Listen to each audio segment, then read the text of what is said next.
Minnesota Top Team's not my gym. That's Jenny's gym. Right? I'm the shiny spokes on the wheel.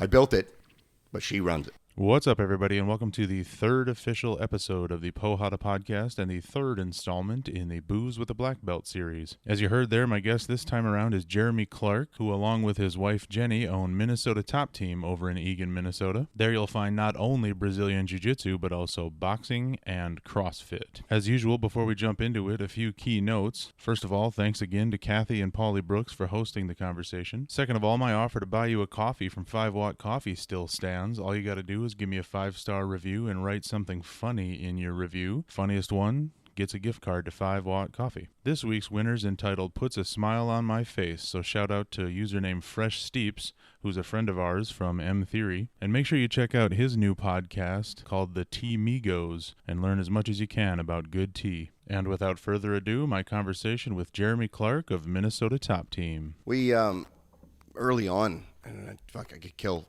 3 hours telling you the shit that we did, which wasn't in our wheelhouse. You did anything and everything for money, which included me spending 9 years in Europe, right, for hockey. Russia, Austria, Poland, Germany, Belarus. I was there for a whole season. You did all of that just to pay the bills. I didn't really want to be in Europe, but it was good money, right? I love hockey, but it was, especially, I bought my gym, and it was like 3 months later, I got offered the job in Minsk. But it's hard to change that mentality as you get a little farther along, and all of a sudden you find yourself kind of cresting to the top of, Chris Euter, man. It's the best line ever. It's not who's best, it's who's left.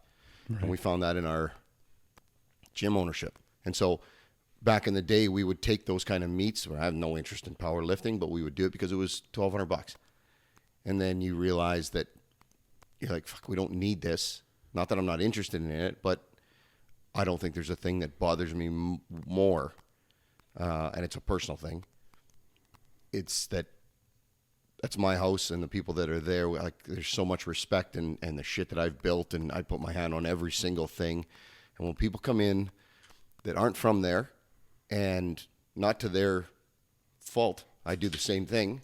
Like I come in this house and I took a shit in there, and then I decided to do a little bench press and pulled that rug just to see if it stuck to the wall. And you're just like, fuck you doing this? Don't touch that. You're not from here. You're not part. You haven't fought. You don't, the fuck out of here. Yeah. And so the fault is 100% mine. But I get so defensive on shit. People grabbing bands, and I fucking paid for those. No, you guys are here to lift the weights or do whatever. So like, it's your own personal thing where I just have such a hard time with that. Well, and it becomes a thing where it's not necessarily worth the $1,200 and the eyes on the place, because how many signups am I getting from that event and all that? And we don't. It's so ironic. We don't even. 2020. You can talk about that if you want. It changed everything a little bit, but we don't even. I don't need any more people. I mean, there's a really interesting. It's a interesting dichotomy when you start looking at contentment. Because as we were building our business, that didn't make any sense.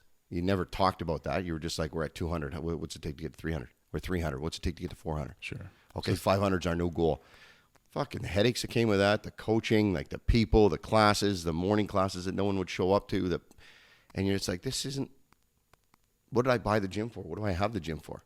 If the bills are paid and we live cheap, and we've never stopped living like we still make $10,000 a year. Like that's what we did when we first started. We do well now, and I'm like, man, I don't need. I even have to have this conversation with my hopefully we're not going down rabbit holes here, but I even have to have this conversation with my coaches. Like a paradigm shift sort of thing. Yeah. Like be comfortable a little bit. Like, and most of the coach Marcus is great now, and Zach's taking a little bit of leave there, chasing his own dreams, but for a long time their perception was, well, we're at M Theory, and there was like 42 people on the mat, and there's only 8 tonight. I'm like, fuck, I'm happy. Let's take those 8 and let's have some fun, and let's make sure that whether it's 2 or 10, they're getting the best thing, because that's my focus, right? I always wanted to under-promise and over-deliver. Sure. As far as whether it's coaching or the aspect of coming in, the ambiance of the gym. You don't see that on the on the website as much. You get in there, you're like, fucking, this place is. You wouldn't believe the shit I got. I just on that. No, you wouldn't believe the shit I got from when I first started building the gym at the old space, and I wanted stuff on the wall. I wanted my jerseys on the wall. I wanted the places I'd been on the wall, guys that mattered to me that gave stuff. I was working in hockey. I had a couple different things going, and people were like, no. So jiu-jitsu gym's got to be all white. Plain walls, white mats. Like, what are you doing? You can't hang things on the wall. I'm like, fucker, you get lost. It's my gym. I want it like my basement. Right? That's what it is. It's like my man cave. So you get more comfortable as you go. Sometimes early on you make those decisions and you're like, shit, like would Greg Nelson agree to this? Or, Sure. What would Ish think? And then you're like, fuck it. I've been in the game long enough now. I make my own decisions, and we went through. I got to be careful on how much I share here because I know this is going to go. But I remember during the first lockdown. Well, it happened even before that. I went up for competition training at M Theory. I finally went up one night, and David Score was doing something, and he kept bugging me. He's like, I need heavy guys. He's like, come up. I need you to come up to. So I'm like, fine. We got a Friday night. I went up. And we did our warm-ups, and I'm not really paying attention. We're just, him and I are laughing and having fun. He's kind of a goofball. And then we do this round where it's like 3 minutes, and whoever ends up on top stays in, right? Yep. So I get him down. I'm on top. I'm working on stuff. And all of a sudden, there's like 4 or 5 seconds left, and he shoves his thumb in my rib. I jump, and he reverses over, and I'm like, fuck, what was that? Like, that's fucking street jiu-jitsu. Like, what kind of bullshit is this? We're poking, and I'm just yelling away at him the whole roll. Well, so I go out and sit. And the next roll, I realize, I'm looking around, the place is dead quiet. You hear people roll them and no one say anything. Mm-hmm. I'm like, fuck, are we not allowed to talk in here? Like, the music's quiet, like. I hope that's not true because I'm constantly talking shit. I so got no clout. Yeah, and I looked at Ish, and Ish is kind of laughing, and like, so I actually asked Marcus after. I'm like, you're not supposed to talk when you roll, or what's going on? And he's like, no, it's just, they take it serious because it's competition training and we're getting ready for comp. And it's a good thing I never show up for competition training then. So anyways, when it comes to the next point there, when they came down for the lockdown, Ish, Jared was down, and Ish and a handful of guys, Ethan and who's the other guy that got the black belt? Kevin yeah. Sketchan. Yeah. And Pottebaum, those guys all came. So I'm like, okay, fuck it. We've been sitting doing shit, doing nothing. And now we're going to get, these guys are absolute animals. So it's going to be, so they get on the mat. And right away, I'm kind of nervous about, do I crank up Alice in Chains? Like, that's what I want to roll to. That's my, Stone Temple Pilots and the old school runge. That's what I love to roll. And I want it loud. Should I make noise? And then it was one of those, fuck, they're in my house. I've been at this a long time. This is mine now. Yeah, it's your brand. Yeah, either you take it or you don't. I don't give a fuck. Yeah. Right? You guys are here with me, and that's no disrespect. Of course, I respect Ish and Jared more than anybody. But I was just like, man, this is how we're going to be in this. Well, and I feel like that's the purity of jiu-jitsu is people just want to train jiu-jitsu, whatever fucking colors the walls are, and whatever music is or isn't playing. People are down to train. Well, you do find it, and I was the same way. You now it's different. Now I could care less, but early on, I remember the conversations of like who would buy a colored gi, and they only wear white gis here, and what patch you got on, and the affiliations. I'm not saying it's not important. Do whatever you got to do. Right. We got kids that love that 50-50 game and brim below, and it's not me. Yeah. And I spend more time talking to newer people in jiu-jitsu that are maybe a little bit older, not necessarily as athletic. And they come in, and I'm like, you don't understand this now, but within a couple of months, you got to start really looking at what you're doing jiu-jitsu for. You keep measuring yourself against Marcus's guard, it's going to be a long, miserable time until you quit. Right? You find somebody that you really like rolling with, and you can't wait to get there because this is going to be the funnest hour of the night, and you're doing it for you, and it's a whole different ballgame. But there's a weird... It's easy to say these cliches that are painted on the wall. It's either winning or learning. Losing doesn't matter. Well, look at society. Like every single thing. Little Johnny from 5 years old. Did you win? No? Okay, try harder next time. And then you're engrossed in that culture, right? Champions are what matter. I work in L.A., for Pete's sakes. Like the minute we win 5 in a row, half of Hollywood's there. We won 2 cups, not back to back, but within 3 years. My goodness, every night. Tom Cruise was there, and Aerosmith, and like celebrities were all over the place, and it was Staples was packed. The next year, we lose a handful of guys. We're 24th in the league. Place like ghost town again. Like nobody's even talking about them. Mm-hmm. I mean, that culture there is ridiculous. Mm-hmm. Figure out who's winning and follow that. The Lakers were winning at that time. You couldn't get a single person in, of any. So it's a binary kind of thing. But that's one of the talk more about that. I don't think there could be X number of the 7 people listening to this that don't know a lot of your history. So go into more detail what you just mentioned there. That makes me laugh. That reminds me of, do you see that Yes Man with Jim Carrey? Oh, way back. Yeah. And the girl that comes to the band.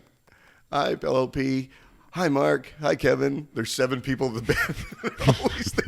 Yeah. They know them all by name. Yeah, that's right. About to see the concert. I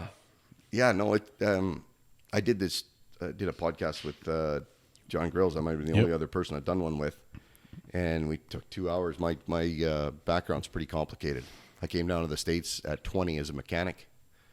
From where? Kenora, Ontario. Yeah, from Canada. And married a girl in Iowa, and then I had boxed, whatever you'd call it, in Canada. I mean, it was very different. We had a karate school that taught boxing. There was no USA boxing, no sanctioned events. Sure. The times that we fought, we would drive to Thunder Bay, which was to the east. It was the nearest town, and it was 6 hours away, and there would be a taekwondo tournament, and there would be a ring, and it was like kind of exhibition boxing afterwards. And we kind of like, okay, you look about his size. You guys want to go? No idea how many fights. Like, I mean, it was.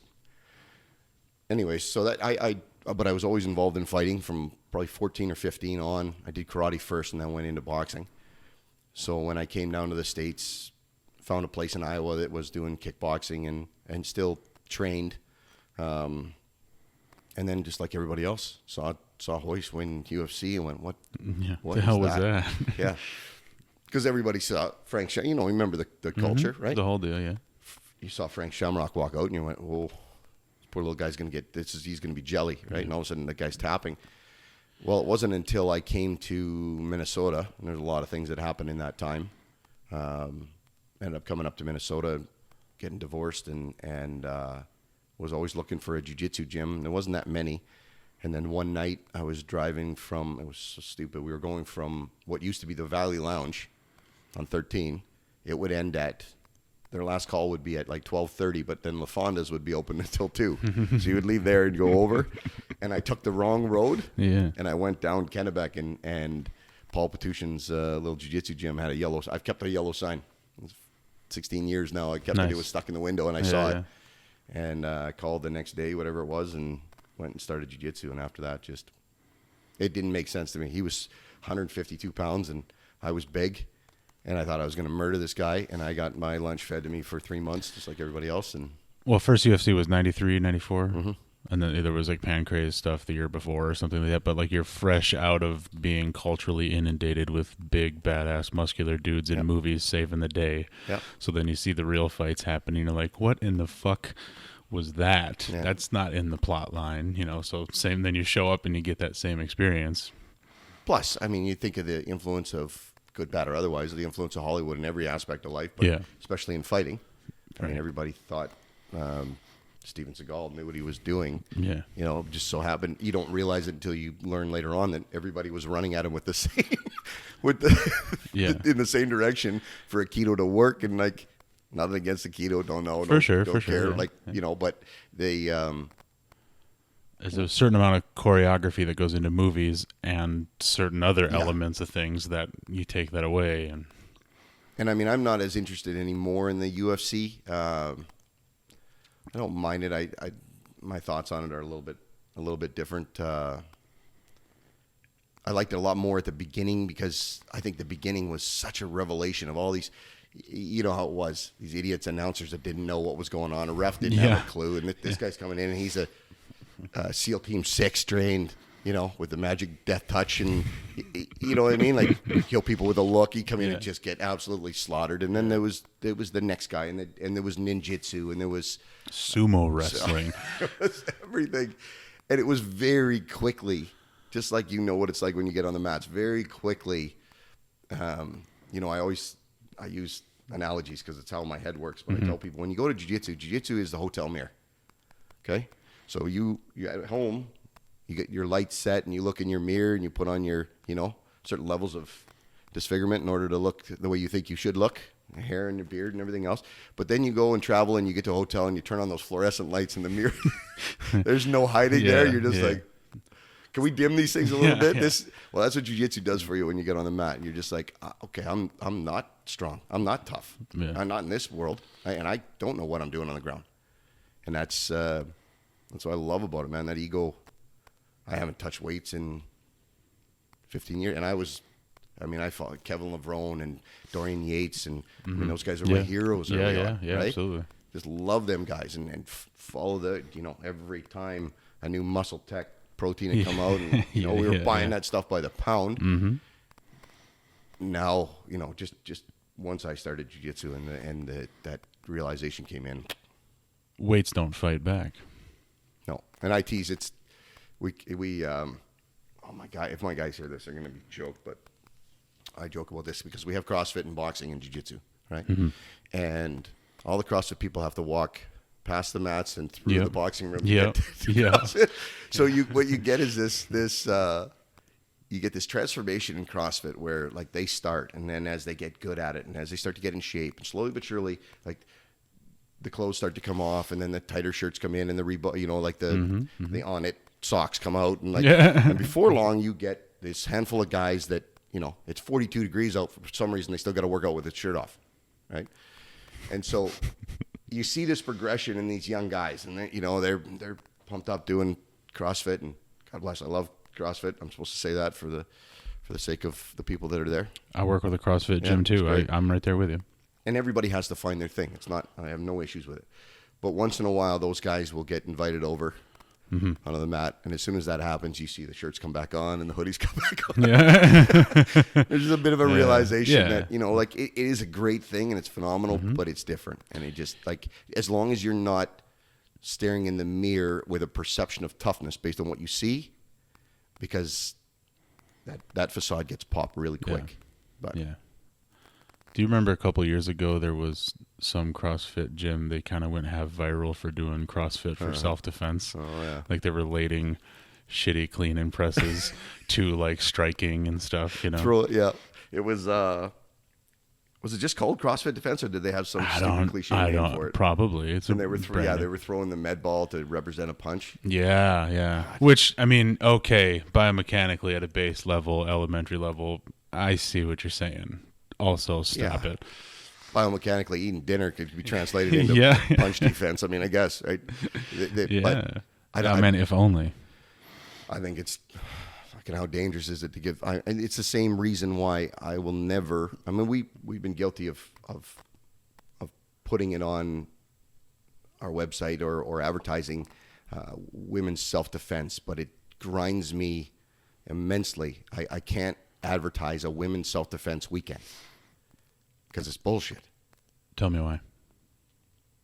So you think you're going to bring a girl in and show her, or a woman, and this is not a sexist thing, men included. If I did a men's self-defense weekend, fuck are you going to show in a weekend? Yeah. What are you going to be able to apply from the weekend? It's nonsense. And once you understand real fighting, you realize it's a lifelong thing. It takes untold amounts of time and energy to get even slightly proficient at these things. And like the idea of giving somebody this false sense of security that they could, you know, break the wrist grip, kick them in the balls and poke their eye and then get away. For fuck's sakes. All it's going to do is get somebody angry. It's more dangerous than it is good. Right? Like if you want to spend one weekend, okay, buy a gun and learn to shoot it. There's your weekend self-defense. Go back every second or third weekend, learn how to draw quick and be accurate. Don't come to a gym and learn how to, you know, break the wrist and bend a finger. For Pete's sakes, it's nonsense. Yeah, as perfectly represented in Napoleon Dynamite. Break the wrist, walk away. Break the wrist. Think anybody wants a roundhouse with these bad boys on? That's the deal, man. Like I think everybody loved that movie, but nobody really appreciated that. Like when they're leaving and Kip's like, "Oh, this is a scam." Like, grab my wrist. It is my other wrist. Your other wrist. Yeah. What's his wife's name in that? Is it Is it? It's like Darla. Or, yeah, it's Darla. Is it Darla? Is it? I think it is. And she's just like jacked to the gills, you know. You think Darla? What did he say? You think Darla doesn't want me coming home every night? I forget the lines now. Yeah, it's so classic. good. Yeah, but it's also just real. Like, it's one of those things where the comedic, satirical play on a thing got it right for the most part. Yeah. Like, this is silliness, you know.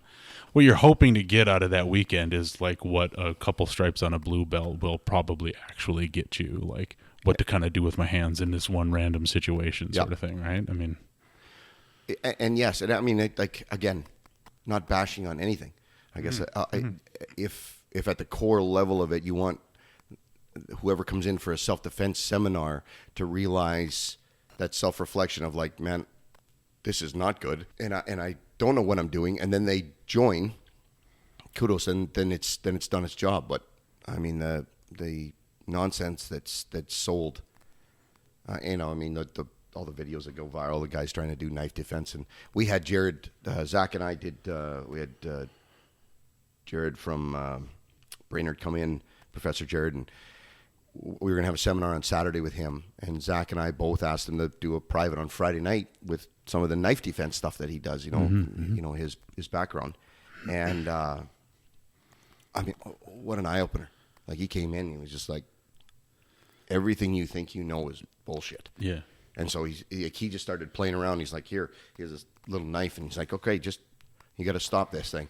And I mean, he's all over the place and switching hands. And like, you're trying to grab, and we do this every day of the week, jiu-jitsu, and I'm trying to grab his wrist. And then Zach did it. And I mean, I got stabbed 62 times and I stabbed him. And you just realize, like, anybody really believing in, you know, now, granted, maybe people that do it every day of their life, but the idea that after a couple classes, I can block the wrist and grab the elbow and turn it and get a Kimura grip. Come on. Never. Come on. Never. And I mean, that's... I'll get to mount on somebody and have an arm under control, and then I sit there like a moron for like 20 seconds going, okay, my right hand on his wrist and my left on... No, wait, it's the other hand? You know, I can't imagine taking a 3-hour seminar on a Saturday and being like, nice, if a guy comes at me with a knife, we're going to be solid. Yeah. Like, it's completely nonsensical. This is Jim Carrey. You stabbed me wrong. You remember him doing the Karate Guy? Yeah. I mean, Yeah. Luckily, I moved my internal organs so nothing got hit. See, and there again, the satirical version is the most accurate representation, right? It is. You're supposed to come at me like this. Oh. There's a meme floating around right now, something like "Stop fighting back so I can teach you martial arts" or something like that. Like, Well, we just had it. It was great because I got. I won't use names, but I got a couple of Eagan cops that come in. Good. And we've got.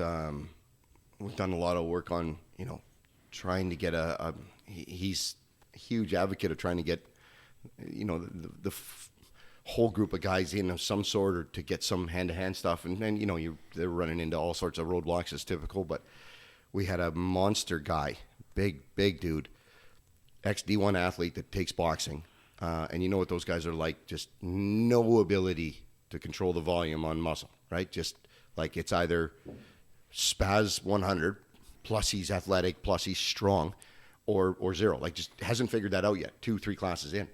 Well, I keep putting those two together, and like the light bulb's going off in this. He's a good buddy of mine. This cop's head going. I tried to do the single leg the way I'm supposed to, and he wouldn't. I couldn't even move his leg. Yeah. He's a monster, right? Yeah. And then you're trying to take him down. The guy's just standing there.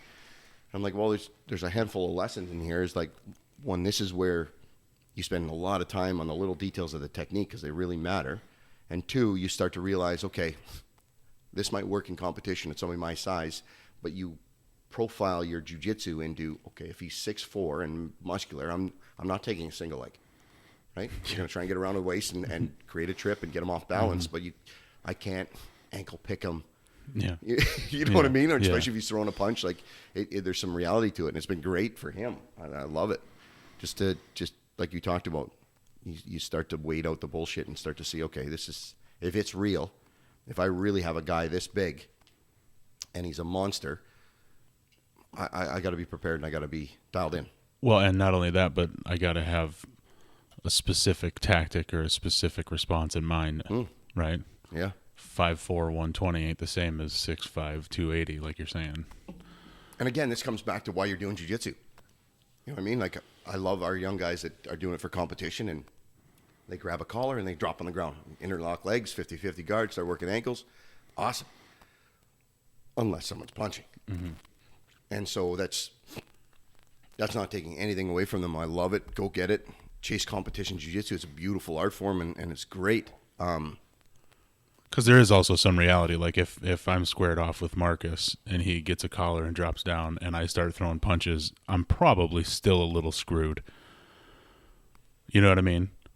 Like, unless I land one right, I just go in big guy, full aggro, don't really know how to throw a punch, but I know how to get pissed. He's going to maneuver himself well enough. Possibly, you yes. know. I mean, yeah.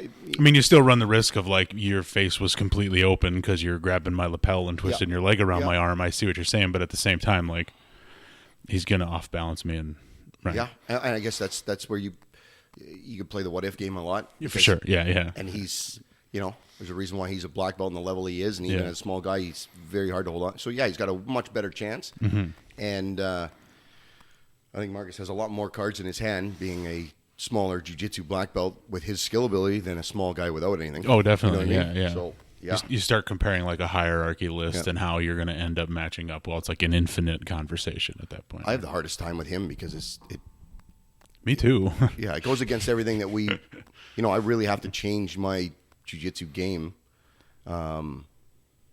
because you do rely on squeeze and pressure and big guy stuff, and I want the neck and I want his arms, and if I don't spend a whole lot of time figuring out how to get past that guard and hold on to him, I could want the neck all I want. It doesn't change that I can't get it. So he's incredibly talented and fun to play with because it does. And now when you slow your game down and learn how to play with him, and then you go back to the big guys and you bring a little bit of that principle to it. Yeah, never ending, man. I love it. Yeah, for sure. Love it. Yeah, the two of the three guys I've rolled with most recently, strange times as they are, I've got 100 pounds on each of them, probably more. And it's completely different from like my usual roles of like big blue belt Jesse or Micah or, guys that you tend to drift to just because it's like, well, you are my same height. That is neat. Then you start just giving up 100 pounds or taking 100 pounds and you realize this isn't necessarily good for me. I think I heard that. Yeah. That's deliberate. Yesterday I was like right next to the mic, That's the acoustics for the show. I know it's been a crazy run, and I talked to I just had this conversation the other day. I was with one of my coaches from CrossFit that's joined jiu-jitsu, and she was a little upset because she's like, listen, I can only come. It's very intense, and she's like, I can only come once, maybe twice a week, and it's frustrating for me because she's like an all in or nothing. And I'm like, man, I get that. Absolutely. You control what you can control. But I mean, I said the flip side to this is when I bought my gym, the intent was that I would still be working and I would own a cool little place where we would roll every night and just become nail guns, right? And I would work 6 nights a week rolling and I would get my black belt. Like this whole perception. Yeah. Man, I got washed down the stream in about 8 minutes of owning it. Mm-hmm. All of a sudden, I had to teach a boxing class. I had to... Because we had boxing and jiu-jitsu right off the bat, but we were in a small little hole in the wall. This is your second or third space for this one? First. Oh, where we're at now? Where you are right now? Second. This is second, so this is the first one, okay. The first one, down the other side of Eagan. It's the shit warehouse that we rented space in. Mm-hmm. I'll show you pictures after. But anyways, man, I spent more time off the mat trying to make the business run. Yeah, somebody's got to turn the lights on some days. Yeah, and it would just, like, I ended up, there was guys, I use Adam Franco as a good example. Like, I remember I was a 3 or 4 stripe blue belt. I don't know if you know him or not. He's a black belt under Greg and Ish, and then went to New York. And great dude. Oh, okay. He was an unbelievable Muay Thai fighter at the academy. I would make fun of all the guys in their pajamas, and I'm doing jiu-jitsu, and we worked at the same place. We worked at Wells Fargo together. And I would keep talking to him about, man, you got to try jiu-jitsu. You got to come in there. And he's like, yeah, I kick and I punch and whatever. And finally, he tried it. Just like everybody else. Hook was set. Done, throws himself into jiu-jitsu, This guy bypasses me like a Porsche Cayenne on the road, and I'm in a Volkswagen. Like, just left me in the dust, gets his black belt, and you're watching this going, what? I'm happy for you, but... Go back to Muay Thai. Yeah, that's the path I wanted. Yeah. But that's the guy that can just... For sure. He didn't have to run to Europe for 4 months at a time to make enough money to keep the gym running over the winter when I didn't have hockey in the summer. And that's not a... Absolutely not. Now I'm fine with it. At the time, you know, just like you're preaching to students to overcome their insecurities. I was dealing with my own, the imposter syndrome, the whole bit, everything that people deal with.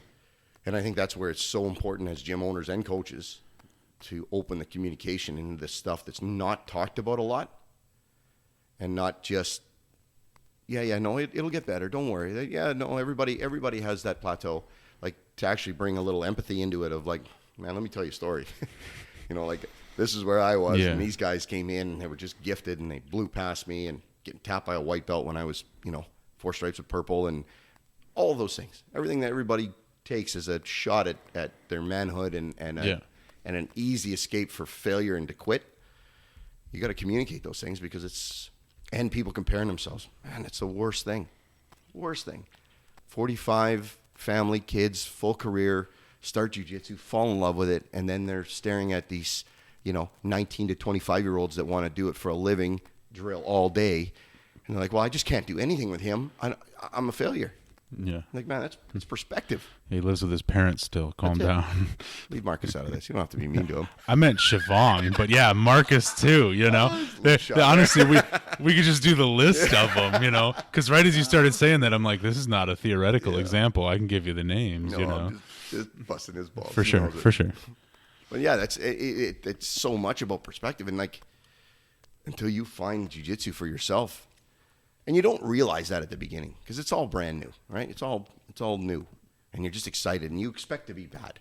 But it's when you get a little bit of time in, and I often tell guys, especially at the beginning, the white to blue, even blue to purple, man, if you took jiu-jitsu and gave it to an investment banker, and use it in that paradigm, you would pull your money out instantly because the return on investment sometimes is not great. You're less than 1% for a long time, but that learning curve that looks like the horizon for the first 4 years or 2 years, 3 years, and then it starts to rise.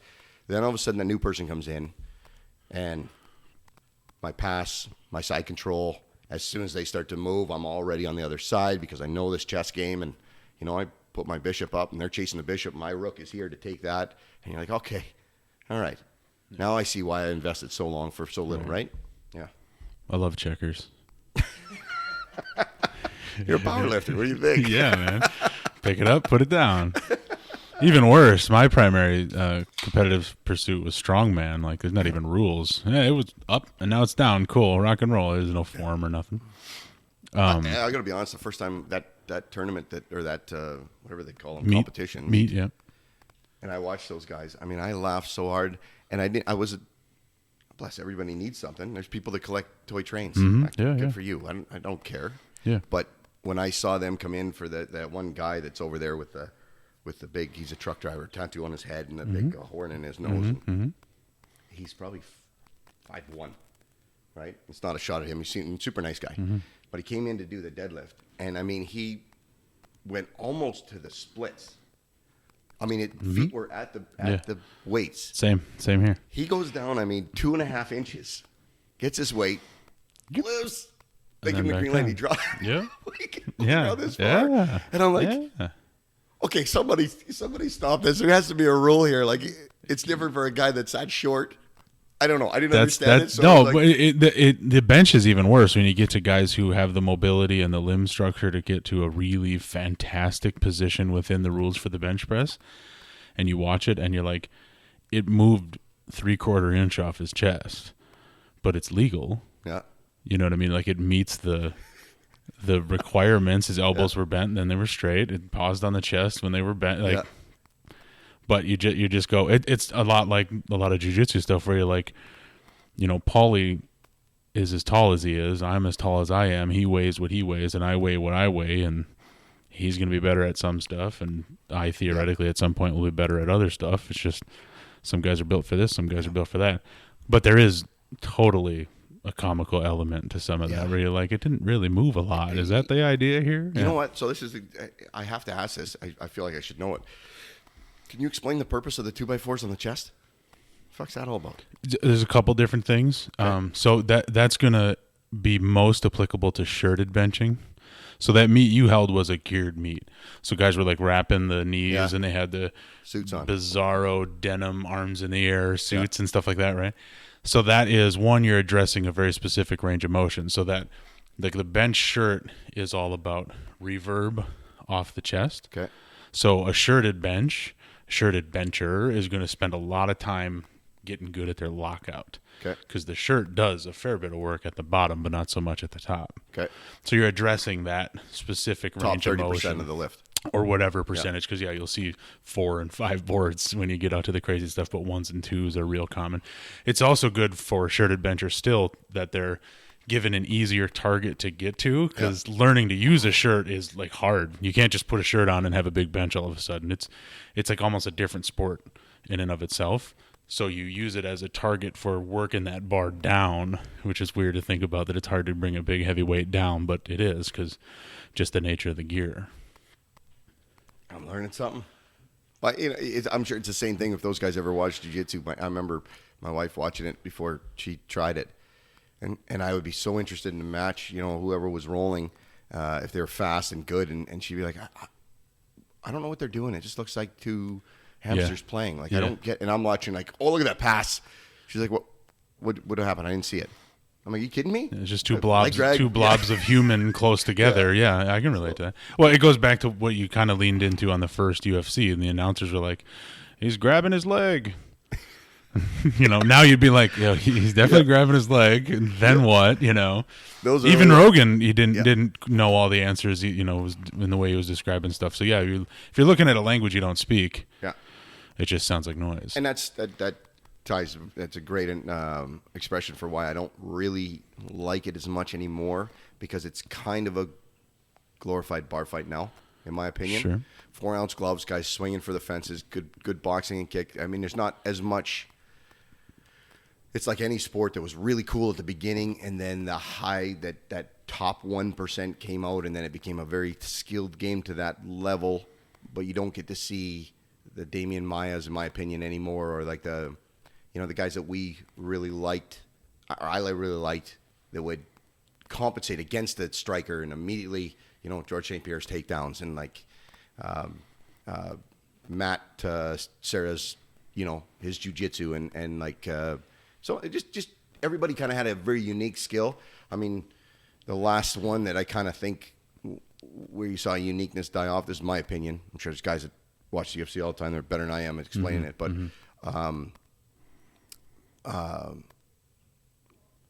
Chuck Liddell got so good at knocking guys out going backwards, right? Like they'd rush in and he could deliver a tremendous amount of power backing up. Over and over and over and over. Guys are rushing in. He's clocking them. And then he went against, I think they were on the Ultimate Fighter together, and then they fought. Huh? No, it was Tito? No, it was a black guy, the really fucking strong. I'll think of his name. But anyways, he came in. They came into the. It was one of the first ones that he got knocked out, or got really knocked out. He came in and just sat and waited, and all of a sudden Chuck Liddell had to come forward. And you just saw the game change of someone that had the foresight to go, you know what, I'm not chasing you. No, come and get me. And when Chuck came in, then the counter, and it was lights out, and you just saw his game now. Finally someone figured out, oh, I know what they're doing. They're using the queen to go to this corner, and then it's checkmate. I'm not going to that corner. It's king me, actually. Yeah. Oh. Well, so that's like another layer of the wrestler refusing to stand and throw hands with the boxer kind of thing. Yeah. So that's even more recent than I was thinking, because it's actually got, I say this all the time, UFC and strongman, MMA and strongman, and even CrossFit all kind of have parallel lifelines, because it was these group of people over here all do a similar thing. Yeah. These group of people over here all do a similar thing, and those people all do a similar thing. Let's mash it all together and see what happens. But you're kind of saying that as MMA is homogenized more and more, where like I got good takedown, I got good jiu-jitsu, and I got good striking. It's just a matchup of two guys with good overall skill sets rather than the craft here and this craft here, seeing which one plays out. Yeah. Yes, I agree with that. I think the thing that is probably a personal thing. I think the thing that I got the bitter taste in my mouth was when I took one of our fighters. He was a Muay Thai guy. Hadn't done a whole lot of jiu-jitsu, but we took him to. I went to the what was before the UFC, the lightweight stuff, WEC. Yeah, the WEC, right? And so we went to Ohio, went to the Arnold Classic and the WEC, and he fought there. And I mean, you know what these guys, they live on nothing. They train all day. Can't even pay a gym membership. You get there, they're so excited because they've got signed a contract. It's $4,000 to fight, $4,000 to win. Oh, by the way, there's a $25,000 knockout of the night bonus available. Yeah, right. Well, now you got a guy that's like, Completely I got my game different plan, fault. which is on the ground, but $25,000, I never seen that much money. I'm going to swing for the fences and just see if I win. Well, then it's not fucking fair anymore. It doesn't showcase the. I know what you're doing. You're appeasing to the crowd, right? It's that Roman philosophy of keep them fed, keep them entertained. Like unless there's blood, no one wants to see it. And so, I don't know. Plus I'm getting older and I'm running my business. I don't have time to.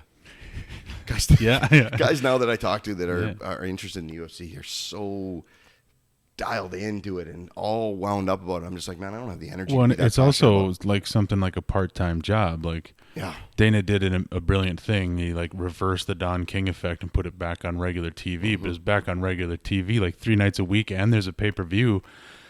But I got to go to work. Yeah, like I want to follow this. It's entertaining, but Jesus, there's stuff to do. Do you see so and so with that head kick? No. I didn't even know there was a UFC. Well, yeah, there's one every 48 hours. Monday, now. Tuesday, Thursday, and then you got to pay big for the one on Saturday. Yeah. That one starts at 4 p.m. It'll be over by 1:30 though. You need 3 different connections. You got to have a paid connection. You got to pay for this app, and the first part's on TV. It's like, what? This is horseshit. Yeah. I don't care enough. You remember when it was every 3 months and you got so excited and like got everybody together because it was a pay-per-view? Right? It was or better yet, when you got lucky at the Blockbuster and found the VHS and you're like, yeah, and you got to watch it and just enjoy it. Yeah. Yeah, I actually get Blockbuster. I was talking to Marcus about this the other night after class with a couple guys. About going to Blockbuster or something tells me he never did that. Blockbuster. I would get a kick out of watching. Now I kind of enjoy it. You go back and you watch the Waleed Ishmael, like the early jiu-jitsu matches in like the 90s. And to see these guys that were, at the time cutting edge, but it was so basic, and I hopefully none of them ever listen to this because I don't want them coming after me. It's not a shot at them. It was just like the game has changed. Yeah, who's basic now? Yeah. They would come in and be like it would be like a double leg takedown to the guard. And then they would go, hands in the hip, knee in the middle, trying to break the guard. And the guy's trying to hold on, the guard would open. And then he would, knee slice pass to get the side control. And this is at the highest level black belt. And now you watch Gordon Ryan lay on his side with his legs open, and the shit that they're doing. It's just to see that progression. It's funny, but you watch the old ones and you're like, oh my God, you could reverse them so easily right now. We covered this on Tuesday. Like, we're going through this every night. White belts do this stuff, right? The legs in the air. Let's hook it and go. Yeah. Well, that's what I was going to say is, knee slice pass to side control. It sounds very familiar. And I've only been at this a year. Like, let's just do that. Yeah. But back then, I mean, I was telling them too. Broadly, just the idea of using your legs was an innovation, right? So I told them, I remember I was probably, I don't know how long I was in jiu-jitsu, couple months or maybe a year, and we saw a tournament, and the very first person to use a De La Riva sweep, but it was the old school one where I went right through the legs and grabbed the far side sleeve and reversed them over and then passed the legs, and everybody was just like, shit, mind blown. What is that? Like, let's go to the mats right now and try and figure that out. It was the simplest, 99% of the kids now that have done jiu-jitsu for more than a week drop and hook a leg, right? On the inside of it, it's just so common now. But I remember when that pass happened, everybody was like, oh, the game's changing now. I was about to say it's the game-changing phrase, right? You could hook the 2 legs and pass with that, holding onto a collar. Are you kidding me? This is unbelievable. Yeah. Maybe that shows that we're getting old more than anything. Hey? Who? Well, you two guys? No, I'm speaking to myself there. How old are you? 45. Nice. Yeah. You made it, brother. Good job. Honestly, 35. All right. Yeah. That's not that young. I mean, I'm not saying you're old, but You're only 10 behind me. What are you, Paulie? 43. See? 43. When did you start jiu-jitsu? 5 years ago. Done. Love it. What year did you start? What age? How about that? 30. Because I'm 15 years. Yeah, starting at 30. I got my sign-up sheet hung above my door. It's funny. I found it. We're going through old papers and doing all, and I found my sign-up sheet to Paul Paduchan's on, ironically, now what a date, but it was September 11th, 2005. I think it was 15, whatever it was. But yeah, I found so I framed it and put it up. Yeah. Does 5 put me at 15 years? Yeah. Trying to do the math. Yeah. Give or take a little bit. Well, when did you get your black belt? It was just this year, right? Yeah. Was it in September? No, it was February. Oh, it's February. Yeah, so I'm coming up on 1 year now. So just short of 15 years, you got it. That's pretty damn good. Yeah. I took the fast track. You got there, which Yeah. puts you in the top, True. half of 1% or whatever, right? Which is so ironic because these are the lessons. Goes back to that Chris Howder quote you started with. And these lessons that you try and explain to people. Like I wouldn't change a thing. Like all the times I was so frustrated that people were getting better than me. So frustrated I had to leave for hockey. So frustrated I had to go and spend, like up until 2 years ago, I was between 10 and 12 days a month in LA. And then when it came to camp, we were at a minimum of 3 weeks plus 3 1-week trips in during the summer for development camps. Like it's like you would leave. I would be there for 10 days. I would come home, have a day of getting ready. Like you were gone half the month. So it's like you train for 2 weeks, off for 2 weeks. Train for 2 weeks, off for 2 weeks. And you get a couple 3 days each of those 2 weeks to train, or? Yeah, I mean, I wouldn't train in LA. I tried to go to a couple of gyms, but like we're busy, and then there's development nights and whatever else, right? So that just stunts your growth like crazy. Mm-hmm. And I did that for 9 years. And so you fast forward and all the things that I learned for myself, and then to put it into that situation, not to get emotional. I still can't watch the video. It's funny. I still can't, because I'd never thought, I had no idea this, even all the years that I've been, that I would ever get it at my gym. Sure. I just presumed you would go, because everything I had seen, when Jack got his, you went to their gym, they had a big ceremony, all these minions that I don't know who they are, and the pigeons up there that I don't know who they are. The black belts, good for them. I don't know them. Yeah. Right? And that stuff matters to me more now than it ever did. Like I want my group around me. You get older and you get...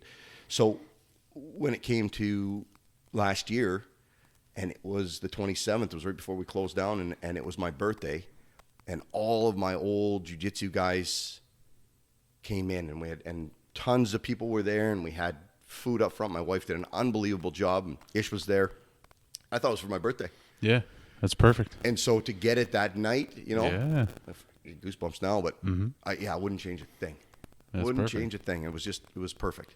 Fucking perfect. Nice. One of the best nights of my life. Was that before training that night, or was it at the end? It was at the end. Okay. Yeah. We did the whole thing, and then Ish did some sort of a game. You'll see if I'll send you the video. I think I watched it. Yeah, you did some game where like you had to put your belt in the corner, and then you had to face someone, and it's like, all right, I'm going to count down. Get ready. I'm going to count down from 10. So we started counting down from 10, and I stood up. I'm like, 10. Just start from 3. I started to turn around. He yells at me, and I'm like, all right, I'm down 6, 5.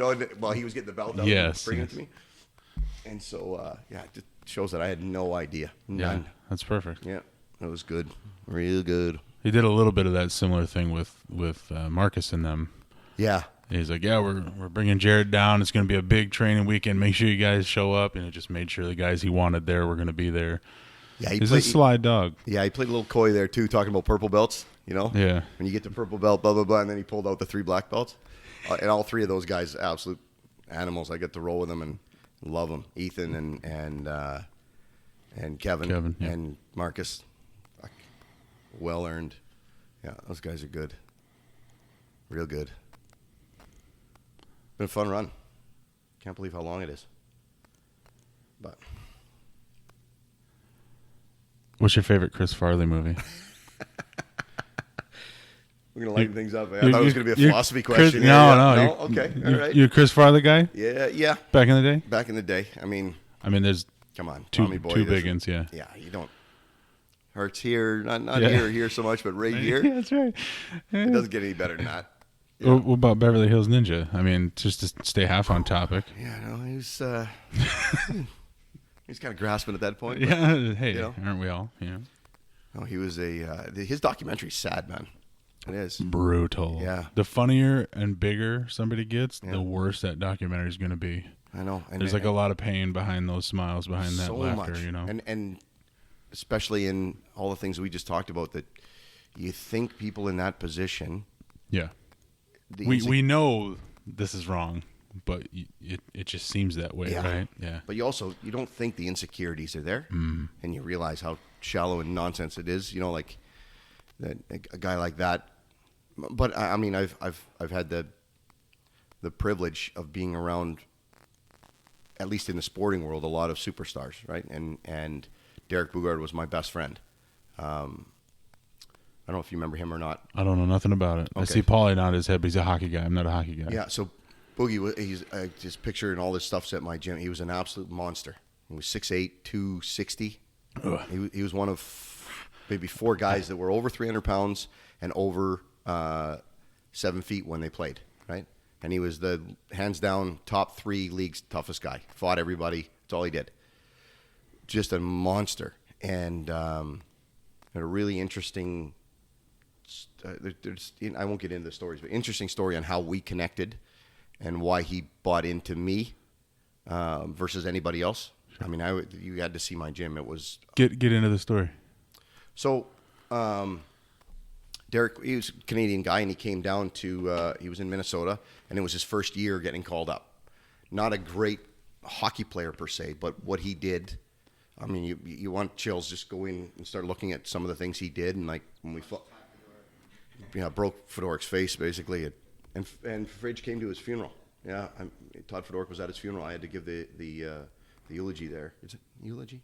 I think so. That's what it's called, right? But anyway, so Derek came. He was playing up in Minnesota, and one of my best friends was a video coach for the Wild, a guy that I did hockey camps with for years. He was a video coach there, and he was coy about it. He's like, I don't want him to know that I know you. But I told his agent, like, because Derek was looking for a boxing gym. He'd boxed since he was like 15. He was actually good at boxing, per se. Like, he wasn't just a brawler. He could punch. And so his agent got a hold of me, said, Derek's looking for a gym. He'd like to come down and see it. So I'd worked with a handful of hockey players, but nobody at his level as far as the stardom, right? He's still the number one. He was the biggest fan draw in Minnesota. I think they just came out with that not that long ago. He was here for 5-6 years. So his first year, season's over, it's the summer. He comes down and he comes to my gym. And I'm in there. There's no one in there. This is when we were only open Tuesday, Thursday nights and Saturday mornings for jiu-jitsu. And I had a boxing ring in there. And he came walking in, and he was massive, and he was very standoffish. I'm like, hey, Derek, how you doing? Jeremy, like, welcome to my place. And blah, blah, blah. He's like, yeah, good. Good to meet you. So he walks up in the lobby. He walks up the old concrete stairs into the upper level where we had the warehouse, and he's like, "Yeah, all right, this will do." He said, "I'll come back tomorrow. Just make sure nobody's here. Say 10 o'clock." I'm like, "All right, yeah, sure. I'll make sure no one's here." And he leaves. So I'm like, maybe this is how superstars are. Like, I don't know, right? I'd met a few people, but I hadn't been involved in the world that much, and I'm like, okay. So the next day.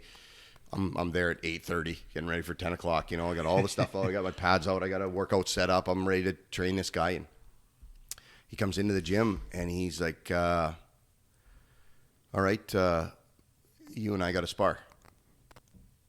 I'm like, you got to be fucking kidding me.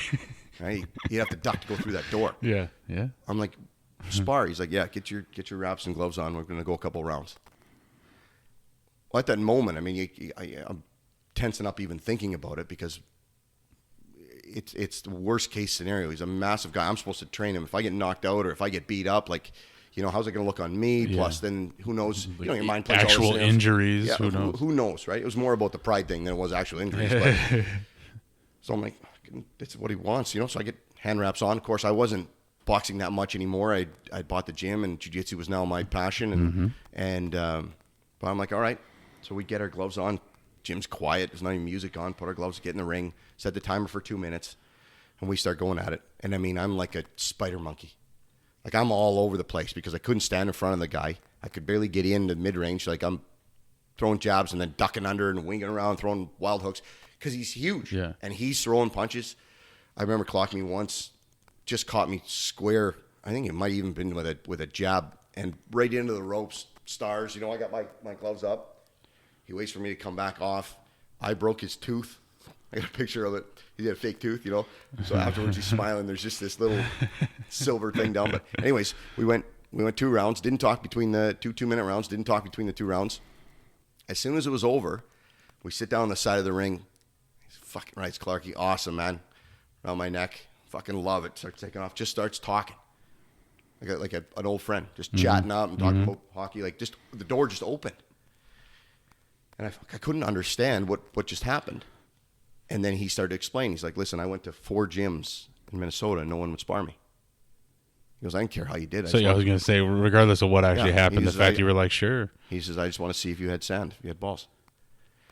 Of course, now, had he said that at the beginning, it would have been like, okay, fuck, I got to do this. Let's do it, you know. But I didn't know that. And yet it was that, you know, I talk to my young players all the time about that opportunity came up and I had a million reasons why not to do it. And if I hadn't done it, he would never stayed because that's what happened at all the other gyms. Right. And they all wanted him. They were going to train him for free and use the advertising. He's like, no, I'm coming down here and I'll pay you. And we ended up becoming best friends. Had keys to my house. I remember, I think it was 2 years later, Jen and I were traveling and all of a sudden I get a call from him. And he's like, how do I order the UFC? I got 5 players. We're at your house. He's in my living room, you know, and we're in Canada visiting family. I'm like, I don't know, man. Like, you know, call pay-per-view. I'm not sure. I've never done it. You know, he's trying to figure it out on my TV, but one of the best guys. Anyways, the whole point of the story was hanging out with him to see the ridiculousness of people enamored with a superstar. They turn into mutants. And I mean, I'm talking about grown men whose 8-year-olds are embarrassed. You know what I mean? Like, people couldn't even function normally. Some did, but like a lot of people were just, and you would just get sick of people. And like, it gave me a whole new perspective to be in that limelight of like, and I got so many cool pictures of him. He would come down, they had a day off or they'd finished practice, they weren't playing for 2 days, and we got Tuesday night jiu-jitsu, and he would come down and be sitting on my couch in my office while everybody's checking in. And he's on his phone, and like he loved guns and he loved anything. He's always buying shit, you know. And Clark, look at this thing, look at this one, you know. And I'm talking to someone at the front desk, and they're like, "Is that there? There's back there?" I'm like, "Yeah, just leave him alone. He's fucking buying toys. What are you interested in? You know, like trying to sell a membership." He would just sit there every night, just loved it. Yeah, one of the best dudes. That was Jen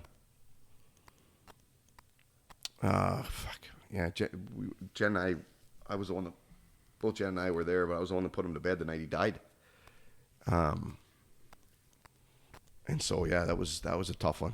That changed a lot of things. I don't think I've been downtown since 6-7 years ago, because we used to be downtown all the time, and you know, hanging out with him all the time. And he just loved. It was amazing, because as soon as you didn't want something from him, and I found this with a lot of the guys, even LA guys, as soon as they realize you don't want anything from them, there's a sense of, oh, okay, you know, you're normal. It's genuine. But it's so hard to find, and then they open up, you know. But I mean, the amount of people at the bar at like Sneaky Pete's that would ask him to punch them was astounding. Like, it was phenomenal. I can't even begin. I'm not all monsters, right? Like, so this is. I'll give you a scenario of like what would happen on a constant basis. We would be there, and I'm like this, you know, I'm this hobbit next to him, right? Me and Hodor are out at the bar, and these U of M football players would come up, and like there'd be like 5 of them, you know, and the offensive line, whatever, and like, fuck Boogie, just so I could say you could do it, just fucking throw a punch. I'm not punching you guys, and like, of course, drunk and belligerent. Come on, Boogie, I gotta tell everybody I got punched by you, Boogie. On and on and on and on. Finally, he'd be like, listen, you got to stop asking me, or I'll set my boxing coach loose on you. And all these guys would be like, him? That's the guy? Boogie's like, yeah, right here. You know, and then he'd turn, you know, and he'd be kind of laughing, go off to the bar. So we'd be wandering, and every so often I'd look over and just get like these 5 absolute monster mutants just eyeballing me, just staring down their nose at me. I'm like, why do you say this shit? He's like, who cares? It's funny. I'm here. Like, it's not a big deal. Like, guys are just huge. Yeah. But he, at least once a week, some idiot. And like a grown man with his kid, we'd be on the street and they come up, Derek. He's like, hey, how you doing? Boogie. He's like, yep. Oh, I can't believe I'm meeting you. This is like, forget about the kid, right? This is the dad. And like, he just like, they would just mumble. And you'd be like, why, bud, are you, come on. Like, if you saw yourself right now, you get a grip. Yeah. Yeah. You're not going to remember a monster like that hitting you, but your friends are going to be able to tell you that it happened. Yeah. Why would you do that? Next time you come down, I'll show you the picture. He was such a good dude. Well, there was just a viral video of, was it Dan Henderson? Kicking his son-in-law, future son-in-law or whatever. Leg, yeah. And you see the knee bend the way that knees aren't supposed to bend. Like, what? Why? What in the world? I didn't see that part. I just saw like the video of someone. It's a real quick clip. Yeah, but there's one out there where they slow it down and they put a circle around the knee, and you're like, it's not supposed to bend that way. You know, who knows what actually happened with it, but that is just madness. Hey, there's a guy that can kick some ass. I want him to kick my ass. Yeah. What? But stupid. I mean, you tell me this isn't, not to get too deep, but I mean, this is where society is coming. Like, ignorance and stupidity is like a cherished trait, right? Intelligence and common sense is a thing of the past. In fact, I don't know if you can find it. I mean, this is why I love our gym, because it's at the end of the day when you come in there, you can't lie in the ring, you can't lie on the mats. You can lie on the mats, but it's a different definition. You can't lie and say you're something. Yeah. Great, come on in. Oh, I mean, it's one of the best things. I finally did it one time because it was about the 4th person that had come in for boxing and tell me, I don't know about boxing with all the stuff on. I'm a street fighter. Yeah, okay. And I mean, you would think this is a joke, you know, like I've had it happen. I Scout's honor, I've had people say this, right? And so we've got little Eddie, he's 16, but he's like 60-some fights. He's got 2 silver glove belts, just an absolute little animal. Oof. And so, but nicest kid you'll ever meet, works for me, teaches kids class, just an absolute gem of a human. But I'd be like, oh, street fight, great. You know what? I need you. Well, what do you mean you need me? Well, this young kid there, he's winning a couple of matches, but he's wearing all that headgear and pads and stuff, you know? Yeah. I need you to teach him a lesson. Like, put gloves on, but, show him what street fighters do. Well, I don't. I'm like, no, man, I'm so glad you're here. It's awesome. Like, you're in it now because, Eddie, get your gloves on, warm up. Yeah, sure, coach. Dress up, I'm like, you're going to love this. So I go get him a headgear and get him gloves. And, of course, now this, wants nothing to do with it, but can't back up now, right? He's wrote the check. Trapped, yeah. Yep. And then he gets, and I mean, it's just, you just watch someone get demoralized. Body shot to the head, slip out, another shot to the body. It's the best. And I've only pushed Eddie in to do it once or twice, but the number of times that stupidity. Video. Your phone takes video. Utilize that. I know. I can't even take pictures. I got to get better at that stuff. I mean, this is why I have my. This is why I have I didn't say enough of this when we did that last podcast. I'm going to tell you right now. Mm-hmm. Minnesota Top Team's not my gym. That's Jenny's gym. Right? I'm the shiny spokes on the wheel. I built it, but she runs it. We met with one of my CrossFit coaches is a sports psychologist, unbelievable dude. This guy named Matt Mikesell. Just brilliant. And we had sat and chatted with him a whole bunch, and during the lockdown we had a little bit more time, and he laid it out. When you meet somebody intelligent, it's fun to hear them talk because they just line things. And he said, real simply, he goes, I can see, because we would run into issues where I would get really upset with something and it wouldn't bother her. And then the flip would happen, right? I'd be like, what are you upset about that for? And it'd be, she would be furious. And he laid it out really well. He's like, the equipment in the gym are yours, Jeremy. The business and the people are Jenny's, right? Yeah, So you got to know yourself and Yeah. her personality too. So right? I'd see some, CrossFit guy grabbing one of my rowers and going to take it out in the parking lot to do a workout in the sun. I'm like, no, get that back in here. Dirt all over shit. Like, no, you don't do that. And she's like, they've been a member for 3 years. They're great people. Who cares? I'm like, I care. Well, you realize where the perspectives come. But, we met. I was doing jiu-jitsu when we met. And I think we started dating. I'll probably screw this up. But I think we started dating right when I bought it.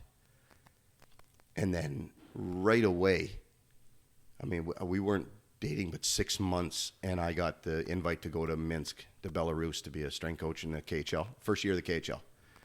And my buddy was a GM over there and said, listen, I need a strength coach. Do you want to come over for 4 months and make a ton of money and live in Russia? And I mean, God bless her, she stuck with me because I don't think I would have done it if it was the other way around, but she sold her house, moved into my townhouse, took over my 2 dogs, still had a really high-stress job downtown, would come home at night, still in her dress clothes, on her BlackBerry, and go to the gym and try and, sign people up to jiu-jitsu. No idea what was, and she just, man, yeah, without her, it would be a different conversation because I'd just be in a garage or I'd be running a tow truck and still doing jiu-jitsu. So, yeah, she ran everything. That's her gym. Been awesome. That was the best thing I ever did. Overclubbed. I didn't follow through on it, but I got a hold of her and I said, I'm going to have Jeremy on this little podcast project I'm doing, and I want it to be sponsored by Minnesota Top Team. And as a part of that sponsorship, the guest will get a Minnesota Top Team T-shirt. I said, but I wanted it to be a medium. So I was going to sit here and hand you a medium-sized T-shirt to the gym you own. You just bring it back and put it back on the shelf, Her idea was a bumper sticker, and I said, yeah, you put it right on his sweatpants over the word juicy, right? But I didn't follow through on Yeah, that. that's all right. Yeah, she's an absolute gem. She takes care of everything, man. It allows me to do what I do, and I mean, it's a good mix. It's why we're lucky because we mesh well. I don't touch a computer. I can't answer the phone. I can't sign somebody up on a membership. I don't know what the prices are. Barely know what the schedule is. Like Sean. Yeah. Sean, I'm telling you. I broke a rule of mine. I didn't call him front desk guy. Yeah, front desk guy. Yep. I don't know. Maybe it's a cultural thing. I don't know if you could harness the self-confidence in that kid and sell it. And I don't know where it comes from, but it's just like I've never seen anything like it. Like his perception of himself. Mm-hmm. And God bless him. He's great at what he does, and we couldn't. He's molded himself into a great spot there, and we love what he does. But sometimes the shit that comes out of his mouth, and you're just like. It's one of those things where, like, a lot of times this would be to a fault, but it's just working for you, brother. Keep it going. Yeah, just keep going. I mean, I want to be the old person and put you in your place, and yet I'm more amazed at the fact that you believe it. Right? I think the one comment that sticks with me was overheard by my wife in the front. He was explaining to somebody that he's a black belt in personal training. I'm just gonna let that one sit. I'm just gonna let that marinate for a minute because. There's so many depths to that, yeah. And I mean, he sells shit and he tries hard and he's a great kid, and yet he has a gift. He has a gift of just believing that he's fucking good at everything, and good for him. He probably won't deal with the insecurities the rest of us idiots. Well, I was about to say the crippling self-doubt that everybody else deals with is probably far more expensive in terms of lifelong success and happiness than it is just a little bravado and a little over-exaggerated sense of self-worth. And he will shit talk guys where you're just like, calm down, bud. Talk about jiu-jitsu and if we went on the mats, I'm there wanting to be the referee because I don't want my front desk guy hurt. But on the other side, I'm just like, this is too fun not to watch. Okay, great. And he's taken some beatings for it and handled it well. And, it didn't wound his pride because I don't think his pride can get wounded. I think it's just bulletproof. And that's what I was going to say is on the other side, a guy like that needs the occasional reminder, right? Yeah, he is. I mean, I think it's just this. I don't want to paint a bad picture because of course not. No, he's such a good kid, but young. mentally young, But Jen gets on my case all the time because we've had once in a while we'll have some talks, and if I'm in the mood and he asks a question that's kind of deep, you become that grandfather. Listen, sit down. I'm gonna fill you in on life, and I'm gonna explain what's going on, right? And Jen will come and finally rescue him because he's like a deer in the headlights, and I'm on philosophy of, I'm so deep into stuff that you just don't understand. Guys in his first day of powerlifting, and you're breaking down all the shit you used to talk to me, and they're like, they're not there yet. They haven't had life experience. Where do I put my hands? Don't get into this stuff. Just show me the bench press first, and then we'll go from there. Yeah. But he's done good for us and really well in the position, and yeah.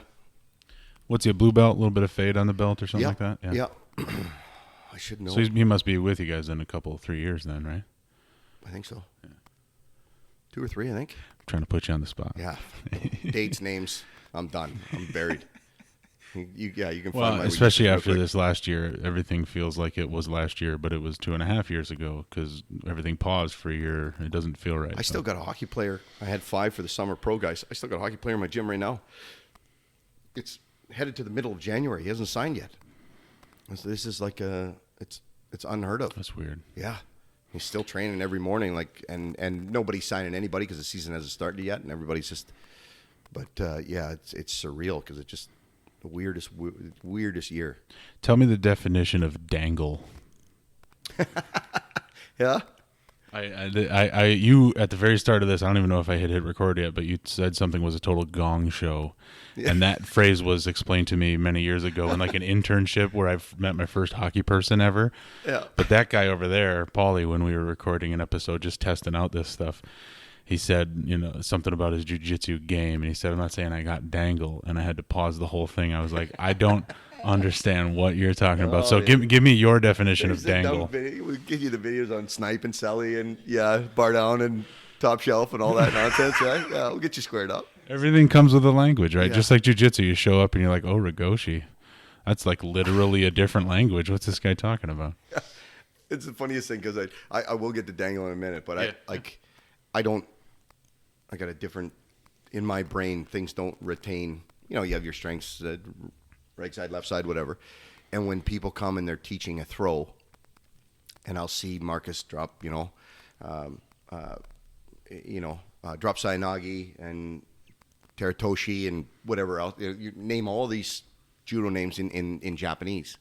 And then I have to teach, and I'm like, okay, this is I forget what it's called. You grab his head. We call it the inside leg kick. Like everybody's like, this is the drop under throw, and they're like, no, isn't that drop Sayanagi? Yeah, it could be. That sounds right. So you're better for the day one guys in that regard because you say you drop Sayanagi, and they're like, did he sneeze? What was that noise? Whereas you just say get under him and throw him or whatever. That's a different thing. I'm like, let's talk about concept. Don't worry about the names. Let's talk about concepts. Let's make sure he's pushing back on you. Yeah. No, I never spent a whole lot of time learning. Well, Paul, my first jiu-jitsu coach, was a black belt in judo.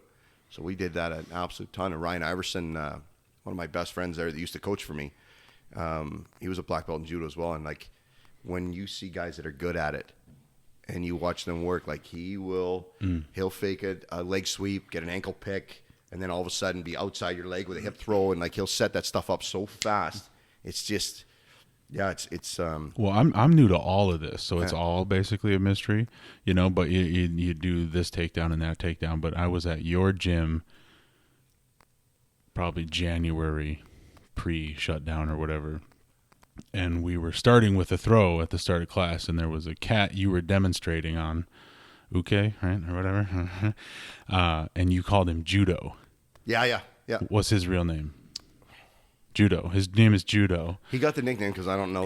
Well, and he came in because he had a background in judo, I would assume, right? Yeah. So, and then he paired off with me, basically big-looking mammoth slam in the corner. You go with that guy, sort of deal. And I kind of do the thing, and he's kind of talking me through it, and I'm like, oh, nice, cool. I got like the pro-level coach here. He gets it or whatever. And then he went to do it.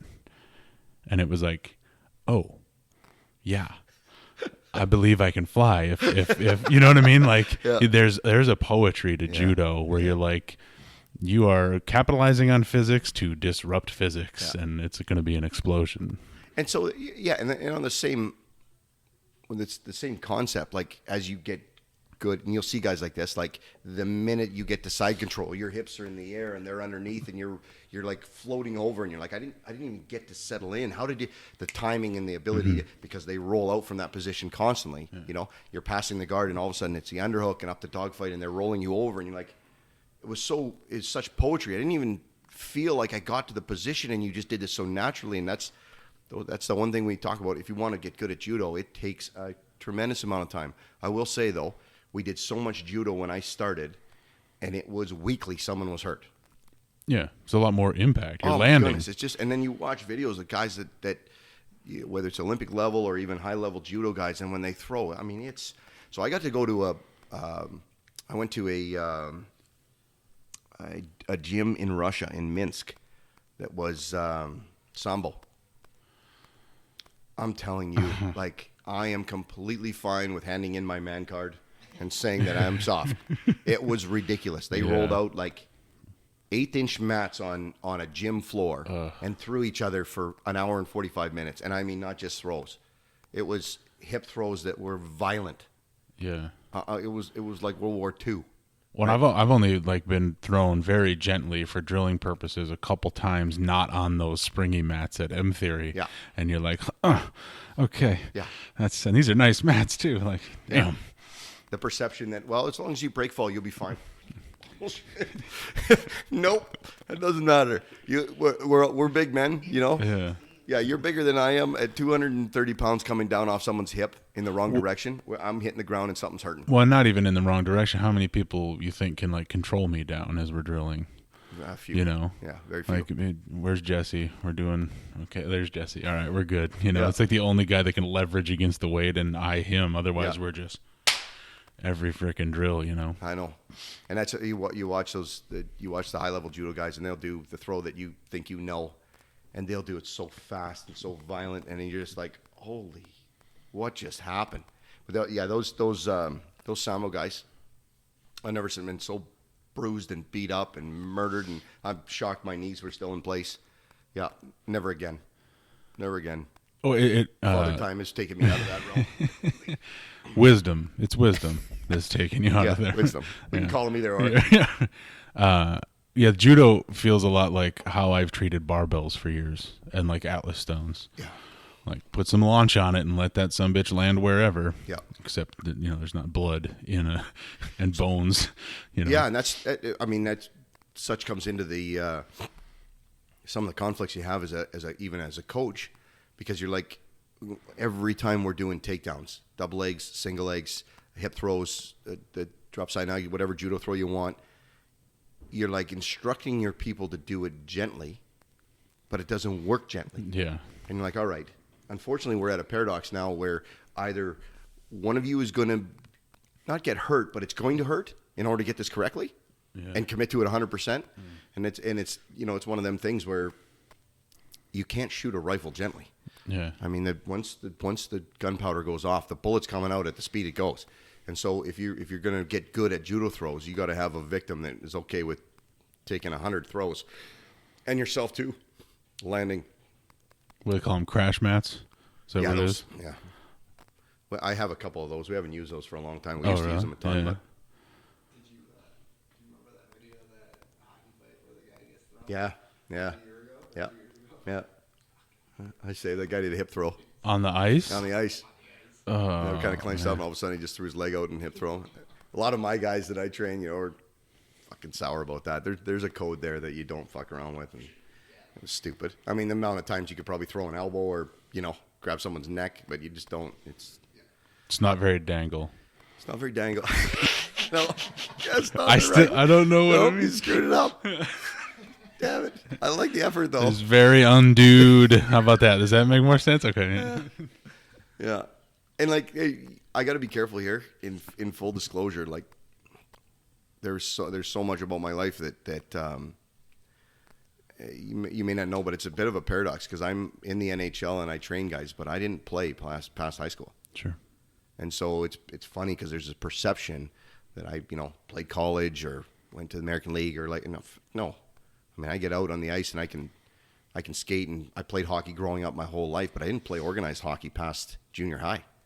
And so I was just lucky to find a niche that they needed guys. I teach guys how to fight. That's what I do.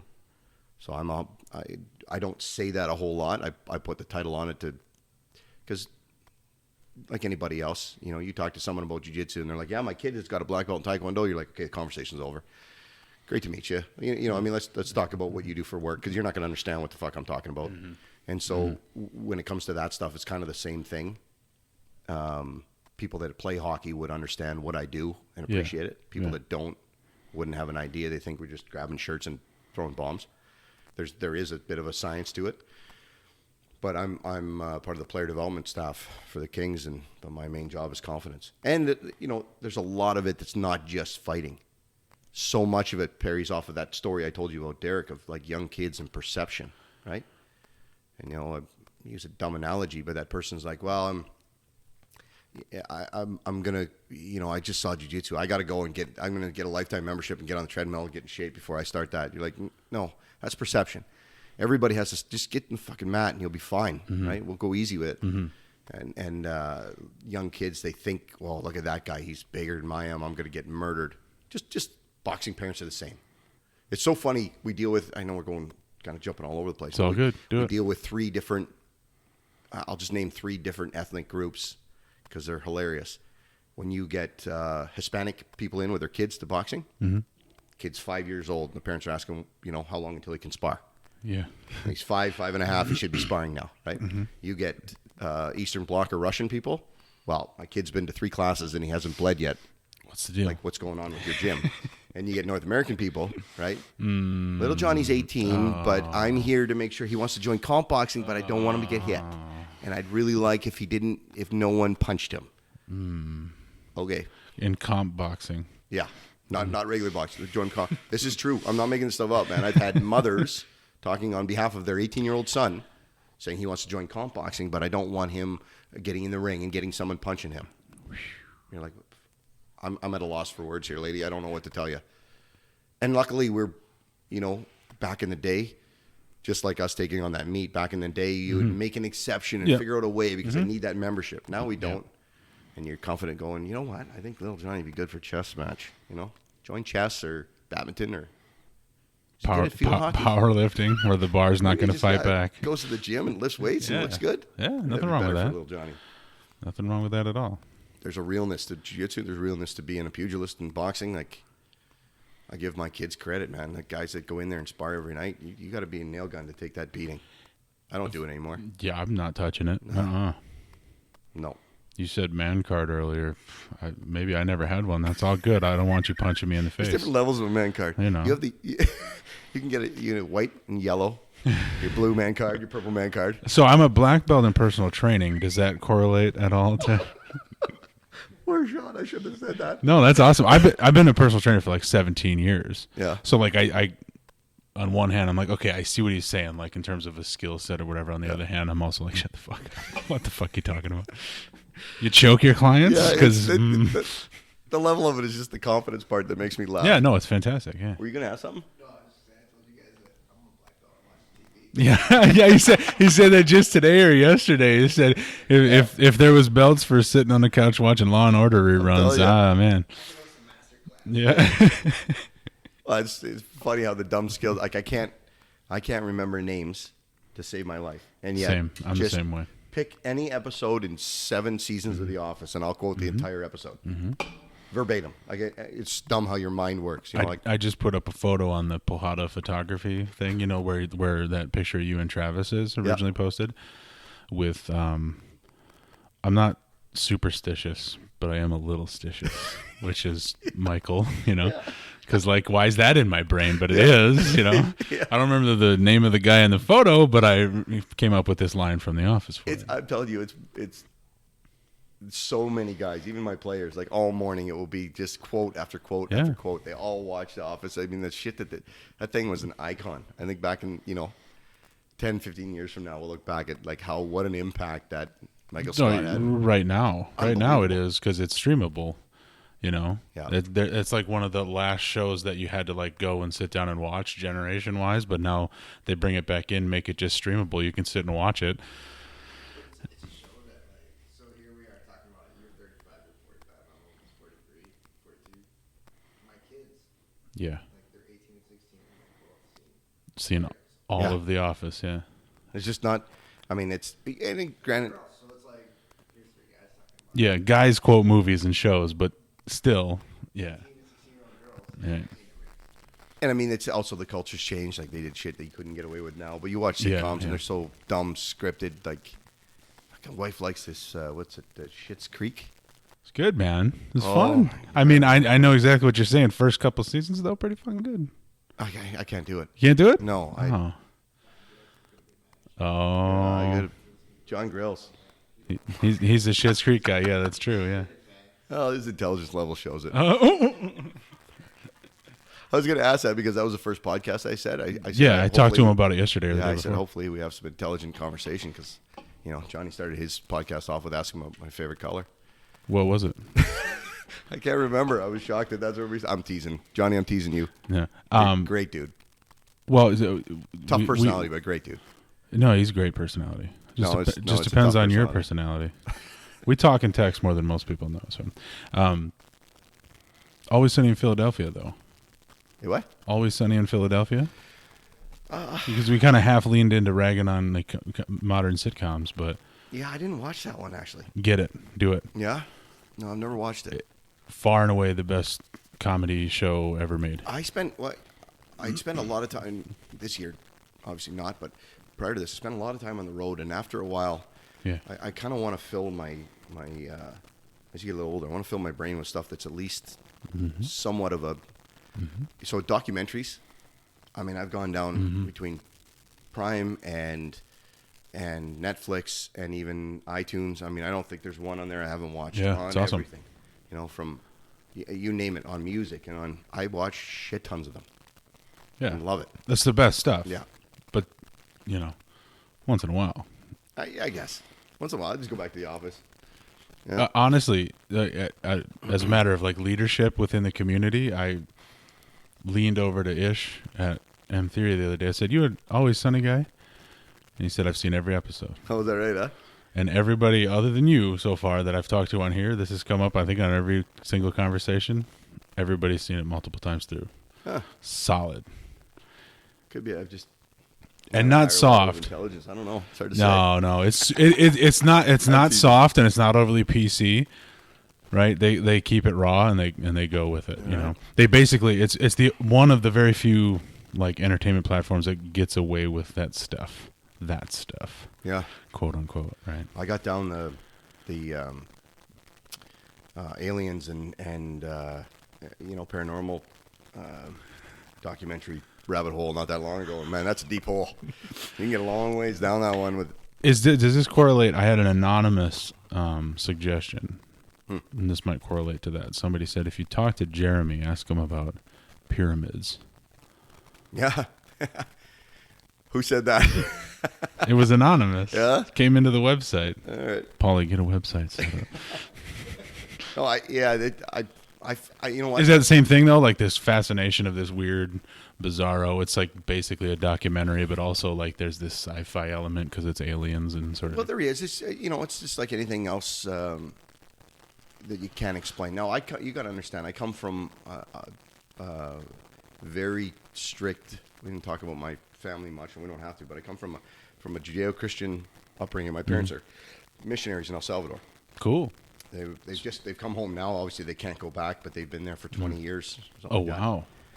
And I was raised. If you took like you probably don't know what the Plymouth Brethren are, but if you took Southern Baptists and went, I take offense to that. You don't think I know who that is? that's good. That's good. Not I mean, many people do. I don't know who that is, but I, It was more of a general statement. But if you took okay. Plymouth Brethren and Southern Baptists, we were like just a hair over on the Okay. left as far as conservative goes. Sure. So that's how I was raised. So you have a Judeo-Christian worldview, Sure. obviously ingrained in you Sure. from birth, and that's the stuff that I'm really fascinated with because you get to. I had this conversation not that long ago. You get to a point as an adult, and once you've filled enough time with sitcoms and everything else, you start to Yes. ask some questions. And when Yeah. the pyramid stuff came from a book called Fingerprints of the Gods by Graham Hancock. Has he Grant- been on Rogan or something? Yes. It sounds Yes. familiar. Yeah. They got way down the ayahuasca hole there with the stuff from South America, but he does a lot. That's how I got his book. Was after hearing that podcast. Yeah. I was driving back from California one time and just listening to Joe Rogan. And I mean, like, I had to find. I like the intelligent guys. I'm not that crazy about the other comedians, but I want. Shit I'm right there with you. Yeah. And so once I got Graham Hancock was fascinating, but like the civilization. But when you have those questions, there's a guy I listen to constantly. He's so smart. He's got 4 PhDs and he's a advanced math professor at Oxford in England, and he talks about levels of questions. And so it's kind of like if I ask you, well, why is the water boiling? It's the one he uses all the time. Well, the heat is transferred through the metal and it speeds up the molecules, and the molecules in the water speed up until the point where they start to change force. And then my answer is, well, no, it's boiling because I want a cup of tea. Yeah. Well, there's two different. Yeah, they're purpose both right, versus, but there's at whatever level you start to look at as to I want it for tea, but also why is it happening? Yeah. And so I've with the amount of downtime I've had, once you start down those things, you really ask yourself, because Graham Hancock brings up some stuff that defeats everything we learned in school. It wasn't built by slaves. The engineering there, it was amazing. When you see the line of Orion's belt, and they measured it out, and then you go to there's a guy that he paired with, I forget his name, that he paired with the book on. He has his own book, and they went to the early Egyptian layout of one of their temples, and like the kind of their holiest of holies, it's mapped out like a human body, and you get to their main spot in the temple. If you put a human body on it, it's where the pituitary gland is in the back of the brain, and how they had these healing centers that were, had wind tunnels and it's just a ton of questions where you're just like, how did they, hold on a second, how did they? That's neat. It's same as because Graham Hancock's the one that spends a lot of time talking about those huge things in Chile, the hieroglyphs or whatever they are. Yeah. They didn't see them until they were flying over it. Right? Nobody even knew they were there until they started flying over, and they're like, and there's like a 700 foot drawing of a species that's not even in South America, right? And it's drawn out, and they know it's that species because of this organ and that thing, and it's drawn out, and they have no reason to understand how that was built. So just a lot of questions. Yeah, yeah. Cool. Well, and this resonates with me because I like questions. Yeah. Because I like learning things, right? And that's what that very conversation. We probably listened to the same episode. I didn't read the book but yeah. Not going that deep yet. But it provokes the question, to some degree of validity or whatever. You're welcome, Marcus. Oh, that was him, huh? Yeah.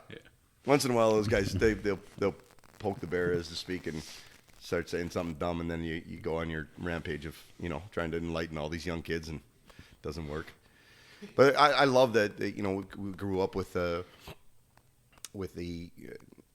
Judeo-Christian worldview of creation and God, and then you see the morph of what's happening in universities and colleges, and the change in the perspective of all of these naturalism and all these beliefs that come out, and you start to ask, well, okay, am I a product of my environment? I grew up, the nature versus nurture. Is it because my parents were this way, and if you're going to take a side, if you want, like you said, you could live very easily without ever asking those questions. Just a gym owner and watch the sitcoms. Yeah. But if you start searching them out, for me, being real is a big thing. So if I'm going to say that I believe it, well, then I got to really sit and start listening to some intelligent people as to creation versus science and God. And when The Devil's Illusion came out, or The God Delusion, excuse me, by Dawkins. Was it Dawkins Or Hitch? It might have been Hitch that did it, right? Yeah. Dawkins was another one, but the two of them, the new atheist movement, those two are at the helm. Sam Harris and Daniel Dennett. Yep, and Sam Harris. So there's some guys that we could have some conversations. I was joking about reading books earlier. I've been known to read a book. So sorry, go ahead. You see there was some great debates where John Lennox goes against them, and so he's a really intelligent, high level scientist, and starts pointing out things that you kind of assume.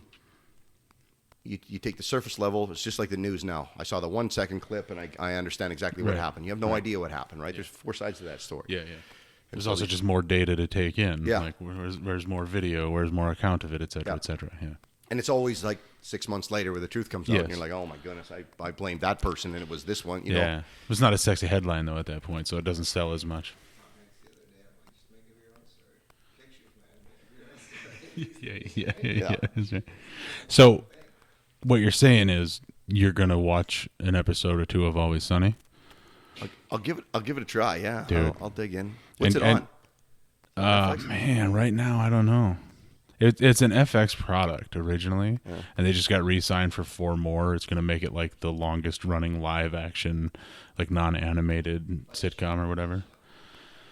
Yeah, ask somebody, Marcus I'll or dig into somebody. Though somebody's got access to a DVD set from back in the day or something. I guarantee it. Oh, I was gonna say who the fuck would have a DVD? Well, no, totally. I'm saying like somebody's got something somewhere where you can I don't watch think it. I have a DVD player anymore, but Somebody's got something We'll somewhere find where it. you can watch it. Yeah, we'll find it. Oh, there it is. Yeah, you got Super it back good. there. That's good.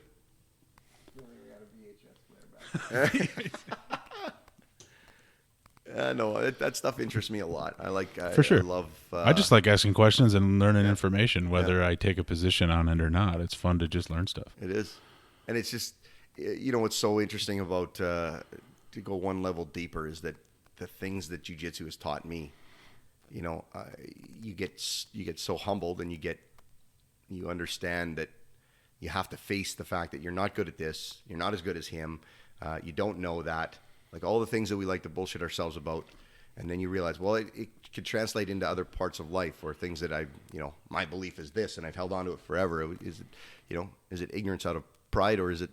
So you start to dig into. It's allowed me to have a much more open feeling of, okay, let's really sit down and look at all sides. And I don't think I don't think I'd have those abilities personally. The things that jiu-jitsu's done for me on my own mental side, man, I can't even begin to write them out. Jiu-jitsu is a literal and figurative antidote to the Dunning-Kruger effect. Yeah. What? What's Dunning-Kruger? Dunning-Kruger effect? Yeah, I just agreed, and then that just, He's like, yeah, it sounds great, man. It's a hell of a sentence. My own dumbness. I'm like, yeah, that makes sense. Wait, what? It's essentially not realizing what you don't know about something. We all walk around living the Dunning-Kruger effect. Like the original, I believe, I might be missing the point on this, but I believe the original Dunning-Kruger experiments, those are 2 psychologists who did psychological experiments, was they would show someone a task, like pulling the tablecloth out from underneath of the silverware and the plates and stuff, and show them a successful demonstration of it, or an arm bar, shall we say, and they would ask people, how confident do you feel in your ability to do this? And you just saw somebody successfully do it. So you go, pretty good. Yeah. So you grab here, and you rip it out. It's all good. And then they would have people attempt the task, and that's a disaster if you've ever tried to do that, right? And then give a rating of their confidence level. I think that's the part of the original Dunning-Kruger, like, because you see a fight. Yeah, I like it. And you grow up watching fights in movies, so you have no problem downtown picking fights at a bar. You don't know how to fight. Yeah. That's the Dunning-Kruger effect. Like you have this, I love it. this perception of your abilities or your knowledge base or whatnot. And I might be, giving it a rough edge or whatever. But like I've played basketball, but I would never challenge someone aggressively to a basketball match. I'm a disaster at basketball, but my lower male brain and testosterone would kick in, and I'd stand up and puff my chest and get into a fight. Well, I don't know how to fight. What am I doing?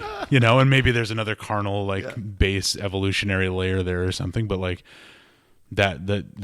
guess what the point I'm taking from what you were saying is that jiu-jitsu sort of forced you to go, wait a minute. Yeah. I don't know a lot. Yeah. Yeah. That realization. Did you ever see that clip on, I think it was The Onion? And it was I like it already. it was, how did it come out? It was statistics find that men are 4,000% worse at fighting than, or what was it, 4,000% worse at fighting than they think they are, and it has all these idiots. It's so like, true. don't touch me, man, because I'll hurt you, and then I'll feel bad because then you're gonna go. I'll probably just drop an elbow, Yeah. and then I grab on him here, and I hope nobody ever starts anything, man, because somebody's going to the hospital, and it's not going to be me. And it's like all these little idiots, Yeah. like outside the pub at night, telling what yeah. they would do. It's I'm going to see red, bro. Yeah, it's absolutely classically put together. Yeah. It was 4,000% worse at fighting than they think they are. That's exactly right, man. And not even fighting. I mean, fight to the point of this conversation, largely fighting. Yeah, absolutely. But like stuff, you know? Why? If your car breaks down, you get out and you open the hood and look at it like you know what the fuck you're looking at, don't you? Like, all right. You know what I mean? Like, and you just realize, like, yeah, there's parts. Yeah, it has parts in here. Yeah. Look at that. Again, to reference an office meme, eh? Yeah. Crunch the numbers again. Did it change anything? Crunch the numbers. I don't even know what that means. Just crunch them. Yeah. Just hit enter. Right. Yeah. Did that help? That's funny. Yeah. There's so many of those phrases. I just sent it to my one of them to my. I was on a conference call with the Kings, and one of our development.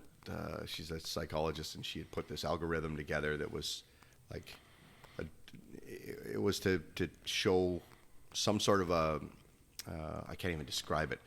How we could assess whether or not somebody's going to be a good leader in the room or not. You know, it was on the psychology end of it, but it was so fucking deep and all over the place. So I sent that meme out of Michael Scott. Explain this to me like I'm a 5-year-old. You know, man. Yeah. how did you get my name at the top there? And I was getting like, I got guys just laughing and texting it back, and she's in the middle of this some sort of algorithm with. Yeah. It was nonsense, but yeah, I use the office memes literally daily. Because the funniest stuff is based on real life. That's why I said earlier that anything that's satirical is the most correct. Yeah. People describe you as arrogant and smudge. I think he meant smug. There's the smudgeness. There's the Oh, yeah. That's so good. It's classic. Oh.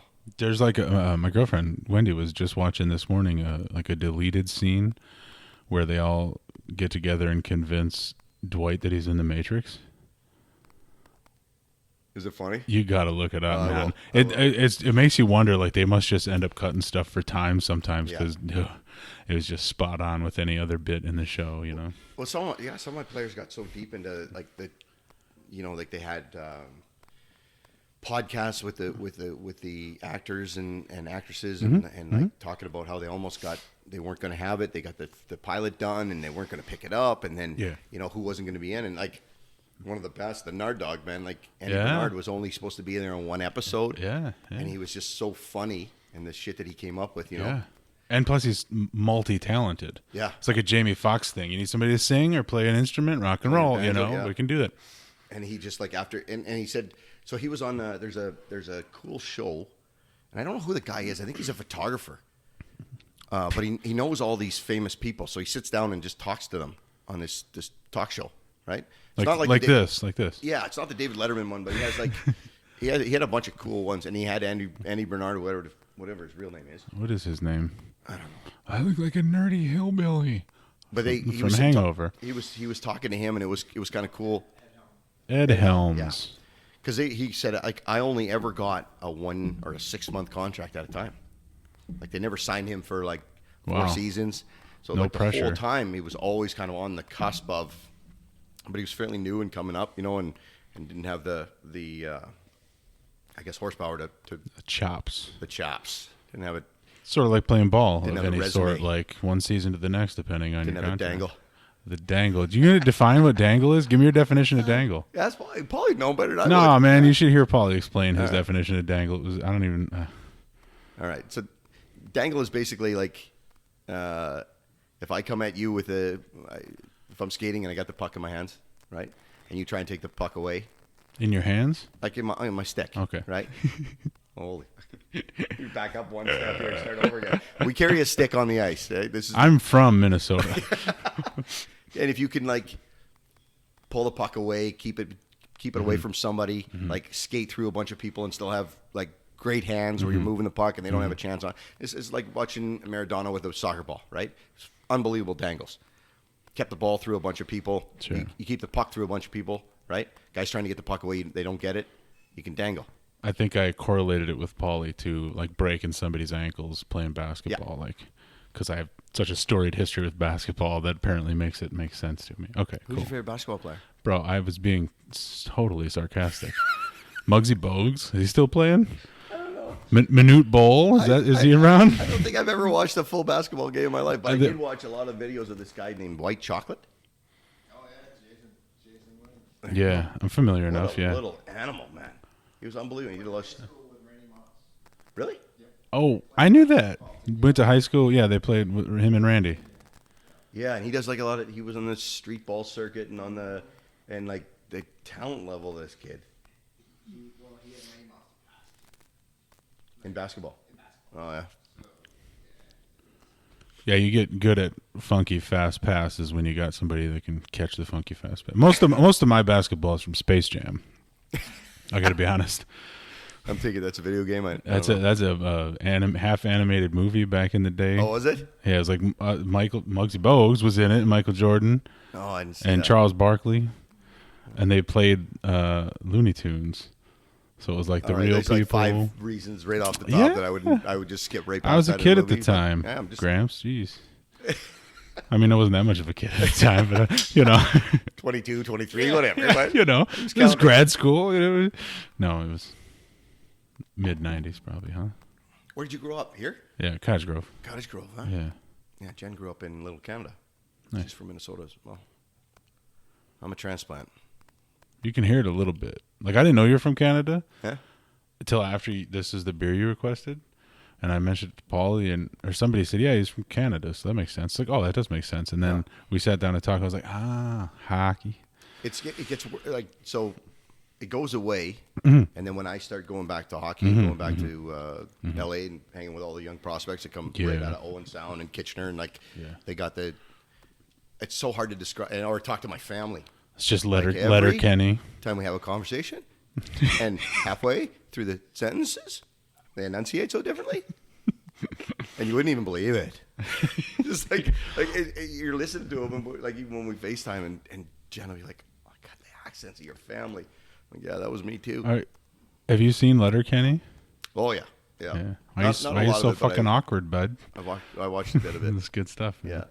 It's fun to see the guy, whatever the hell his name is, the main guy, get interviewed about compiling all of the lingo and. Oh, is that and, right? Yeah, I've never like seen that. there's like it just with some radio DJ is the one I watch, but just there's almost like a science behind like making sure they fully encapsulate the language and the lingo, and they do a good job. It's pretty hilarious. CrossFit, you can crossfuck off. Well, the best. Say that again, closer to the mic, though. I missed it. Something in my throat. Yeah. Yeah. No, they. My mom and dad, they're from New Jersey, and we lived Ugh. years, but when they get around my aunt's knuckle, Yeah. whatever, my mom's accent really Comes back out. I get it a little bit, and Did you hear what he said? He said it comes back out, eh? yeah, it was not on purpose. Once in a while, you catch it. Minnesota's got. You go up north, you can't tell the difference. They all talk funny. 100%. Yeah. We got a cabin up by Duluth. Well, there. you must have been real comfortable on the Jiu-Jitsu After Dark podcast because John's Minnesotan / Canadian-ish sort of accent is super pronounced. I never noticed. Yeah, see, because you're from Canada. He's one of them. Yeah, He's got a good one. he was so funny, man. He's one of them guys that you just either love Oh, him or hate him. jeez. Oh, jeez. Yeah, you do. You either love him or hate him.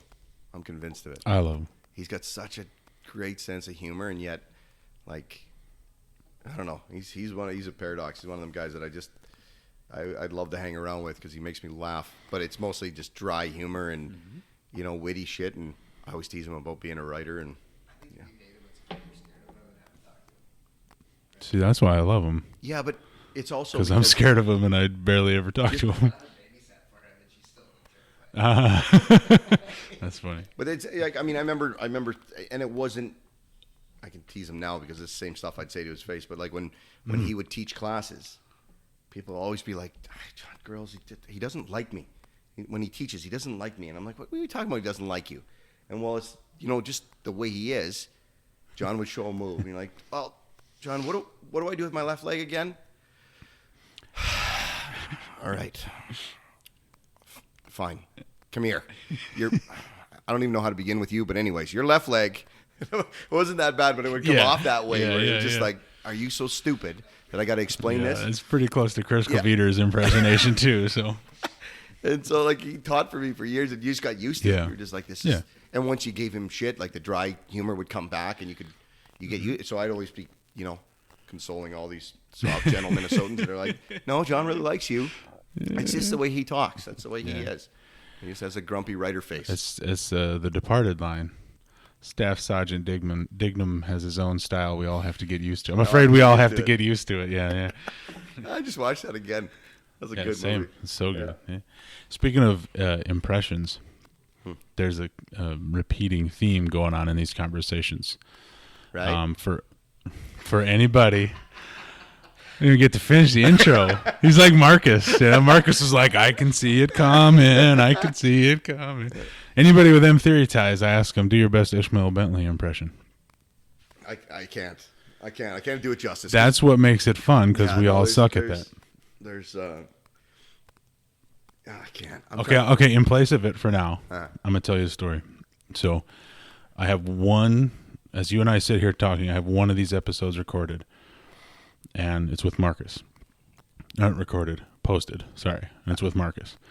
And there's a 13-minute segment of him and I, and even periodically Paulie, doing Ishmael Bentley impressions. I regularly go to M Theory and take photos, just kind of for my own practice, because people love to see photos of themselves training jiu-jitsu, and you put some cool stuff on their social media, nice-looking photos and stuff. Ishmael has never said a word to me about it, or on those days when I just show up, take photos, and go home. The day after I posted that, I go to take photos. Nice big group. It was like first week back after the most recent lockdown. And I'm taking photos, dressed just like this, clearly not going to be doing class, just hanging out. He comes over and he goes, "Where's your gi? Why aren't you rolling?" And I said, "Well, I'm just taking photos." He's like, "What?" He's never once said a thing until I published a podcast with us, for all intents and purposes, making fun of the way he talks. And suddenly he's like, "Hey, you should come roll." So I done stepped in some big shit with this. The one thing about Ish that I'll remember, it was the first couple times that we were part of the affiliate, and we were affiliate with him, and I hadn't, everybody was worried about rolling with him. And he came in and did a seminar, and taught, savant level intelligence, the way he knows jiu-jitsu. Obviously, very intelligent.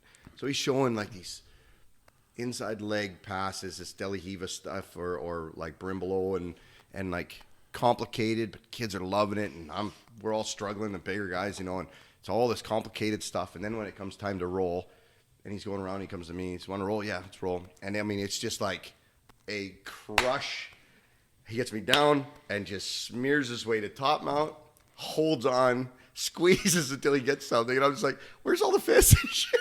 Like, I'm expecting you to be, like wheeling around underneath it. No. I show how a Lamborghini runs, but I'm going to be a bulldozer. And it was just like, I just got my legs, got my hip, got my midsection, got my shoulders, got my head. And it was just like lights out. I was underneath this man just getting absolutely crushed. I got to understand how wine feels, okay? In grape form. Yeah. So let's say 300 people ever listen to this conversation and get to this point. Anyone that's ever trained with Ishmael just spent that whole sentence just nodding their head like, "Yep, that's it. Squishmail." That's why we call him Squishmail. Squishmail. Yeah. Is that your style when you roll? Yeah.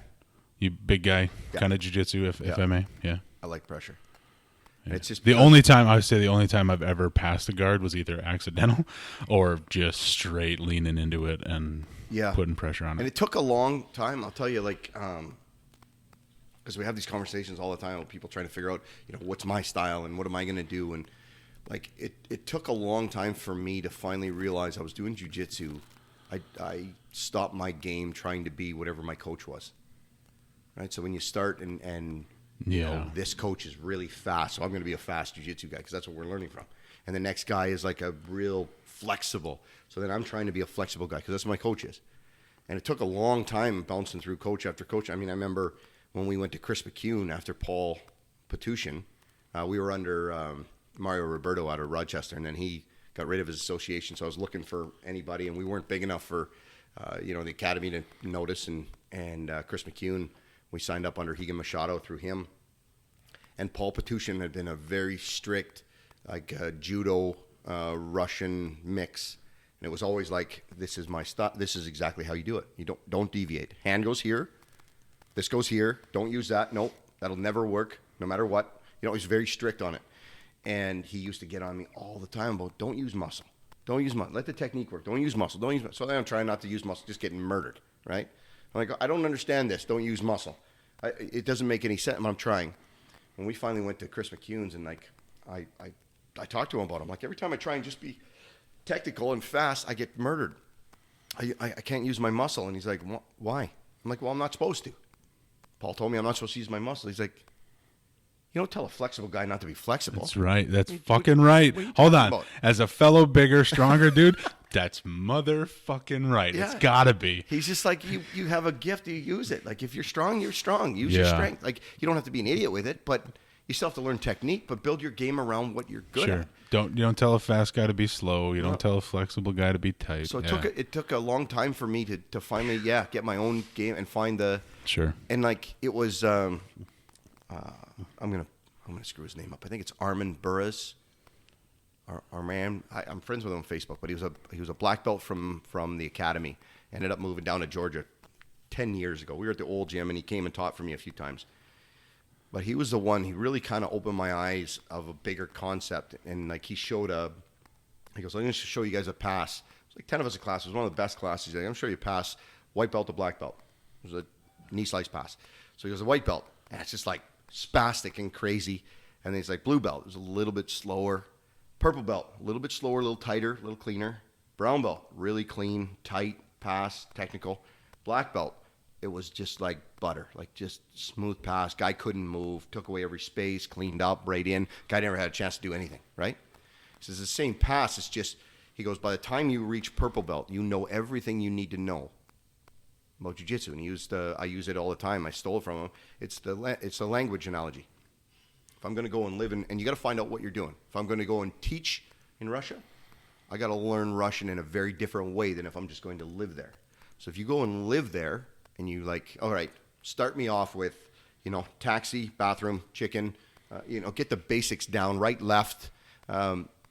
When you get the basics down, you build off of them, and then you can add to it. Right? And if your job is just going to be to live in Russia part-time, well, then that language is going to be more than enough. If you decide to keep, and as you go, you learn little words and you pick up nuances, and sometimes, this is the male and the female, whatever, right? Sometimes we land in Russia and we feel like we're going to be a professor of Russian literature, and that's where our goal is, and you get very frustrated because you're still caught on, nouns and pronouns, and you haven't even learned the language yet. And so that really helped me out with understanding that I like guys that are really good at the ground stuff, or the leg stuff and ankle locks, and good for them. That's awesome. I'm not. I don't want to be.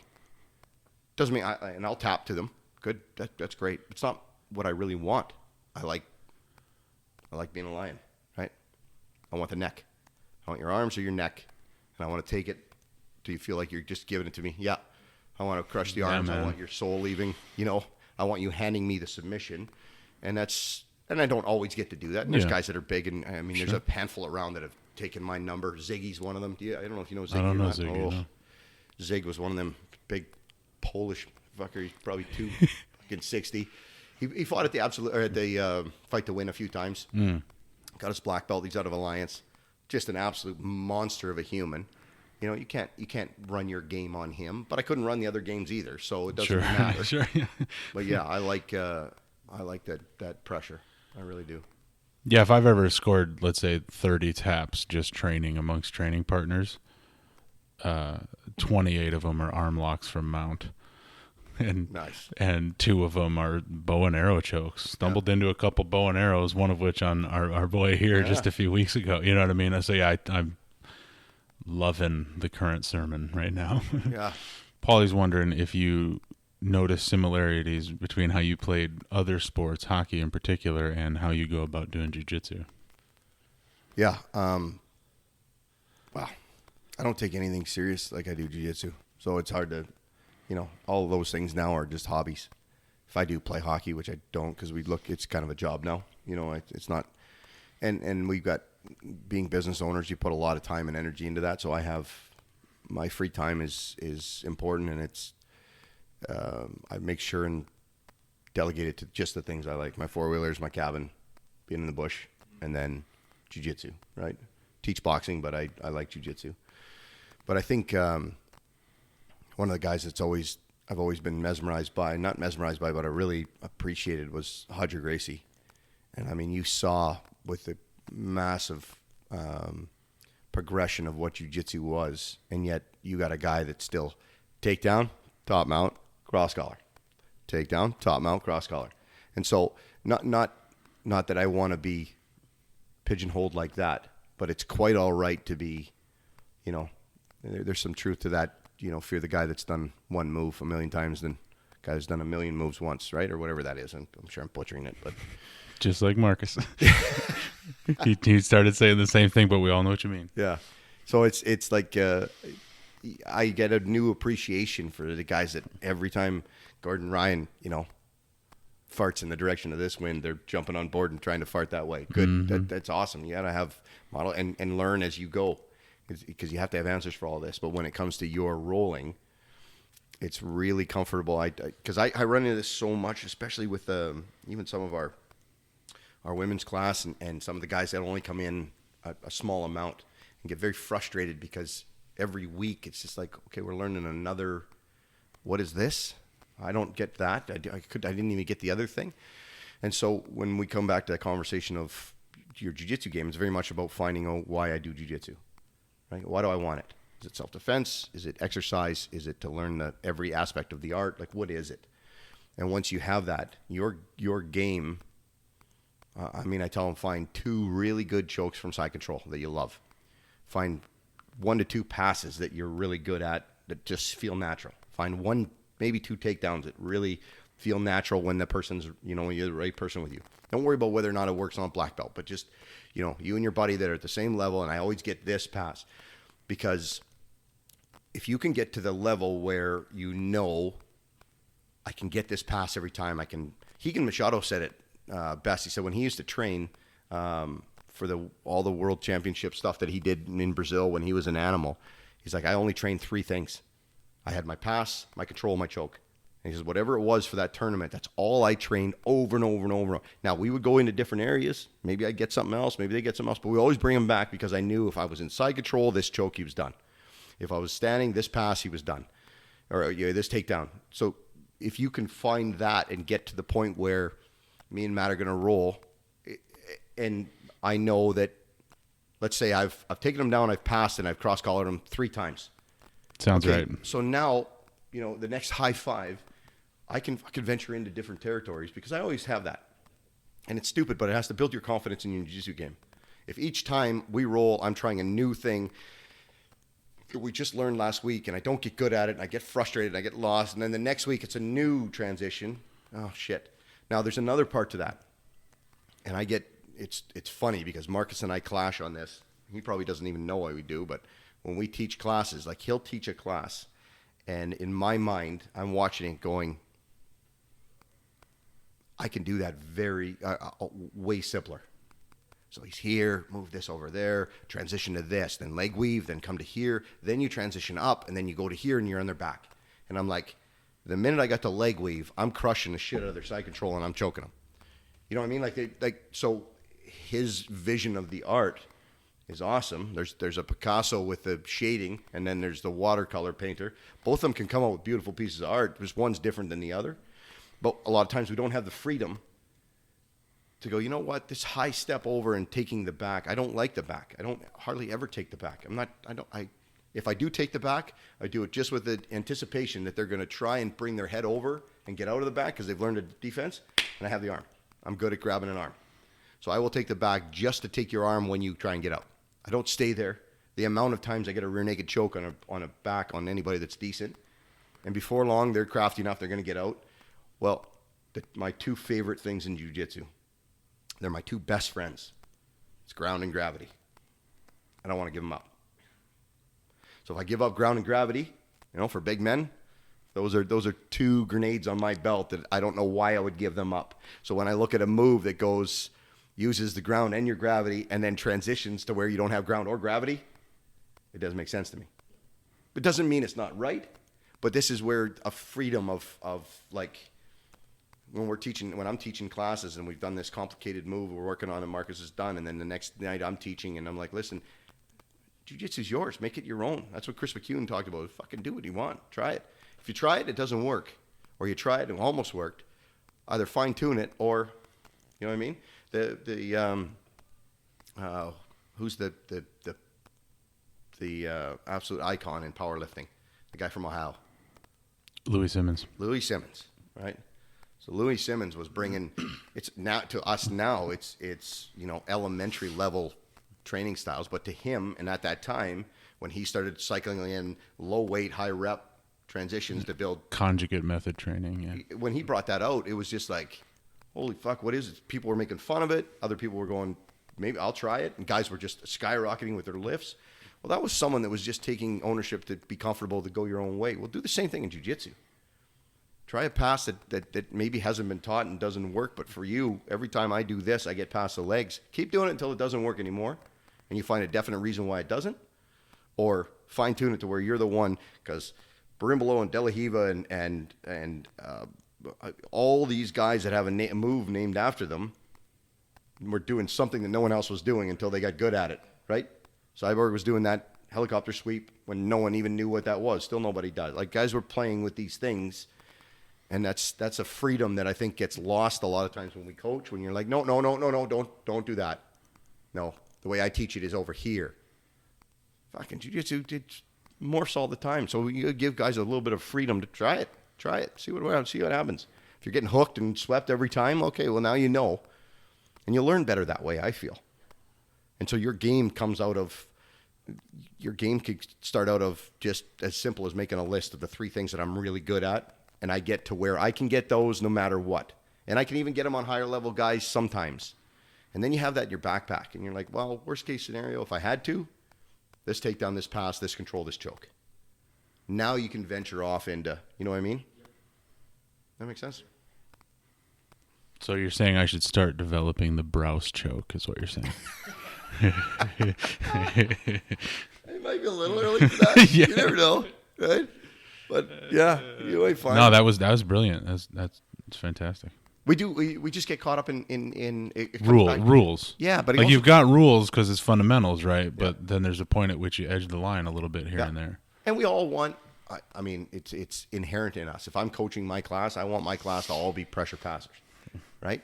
Because this is what I do and it works for me. Why wouldn't it work? Well, she's 114 pounds as a girl in my class, and the pressure over under pass is just not going to work.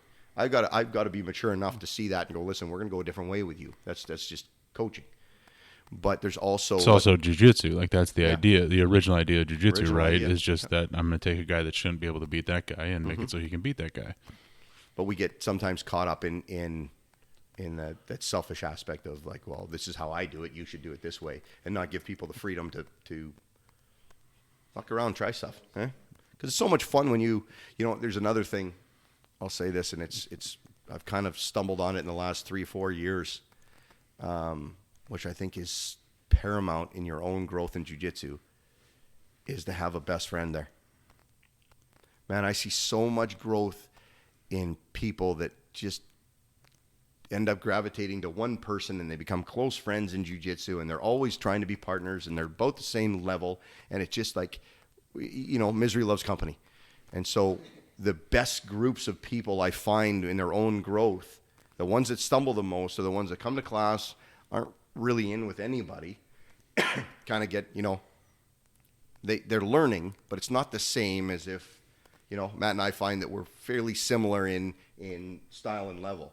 And so we're all, like, now I can measure myself against a measurable stick that, you know, if your bench is 300 and mine's 260 or 280, I'm close to you. And then I get to 305, and now you're like, well, I'm going to get to 310. But when you find that person and you love rolling with them, they're not an idiot, you have fun with them, all of a sudden jiu-jitsu becomes so much. And I can name 6, 7, 8 couples in our jiu-jitsu world that were guys that didn't know each other. They're just, but you see, Chris and TJ. So I he don't know said who those Paulie. two are. Chris Cleveter and TJ Kreitzer. Oh yeah. You heard of either of them? Yes, I have. Yeah. Yeah. Good call. They're under. It's complicated at this point. Yeah. I think I don't know what the heading is. that is the second time Paulie spit up beer on the carpet during one of these conversations. So I was saying either to Kevin or Marcus. I think it was Kevin that I'm a metrics guy, and part of that is growing up in a weight room. You know what I mean? It's a defined number. So I have like metric rolls. I don't roll. I always put it in air quotes, largely lay around and try to move my legs and stuff. But like when I roll with Micah Ferris and Aaron Cheney, and then I very frequently roll with the blue belt at M Theory named Jesse. He's another big guy. He's a younger guy. But like those are the three. I mean, I roll with a wide variety of people, but those three guys, for some reason, I remember every time. Yeah. And like it's my metric. Like it was miserable with Aaron last time. He's a purple belt, a couple stripes maybe, right? Yeah. Been around a long time. But it wasn't as nearly as miserable as the time before that. Yeah. And that's like my using the metric. Same kind of idea as like finding your main sort of training partner buddy. You can kind of bounce each other up and down. There's two books. My wife gets sick of me mentioning them, but they're two things that really, really changed how my mind works. And it does relate to jiu-jitsu. One was the Mark Madsen, Subtle Art of Not Giving a Fuck. Yeah. Phenomenal book. Yep. But the amount of things that you do out of perception of what someone else is thinking of you, right? Man. So every part of life, but jiu-jitsu as well. Yeah. Being okay with where you're at and what you're doing and the role I'm going. And if everybody says that game doesn't work and it's not a good game, well, you do you, bud. I'm fine. Yeah. The other one is the Chimp Paradox. This one I don't know. Oh, it's great. It talks about the human in the front, the emotion in the back, and the chimp in between. Yeah. And the chimp is 6 times stronger than the human. Yeah. And so to get it out of the pathway of doing what it always does, my reaction to getting up at 5 a.m, my reaction to when I see that thing, it triggers me, and I don't know why. My wife does that, and I lose it, and it's the dumbest thing, but it's, don't clap your chopsticks together. Right. Well, it's a dumb thing, but it's because the chimp has created a pathway.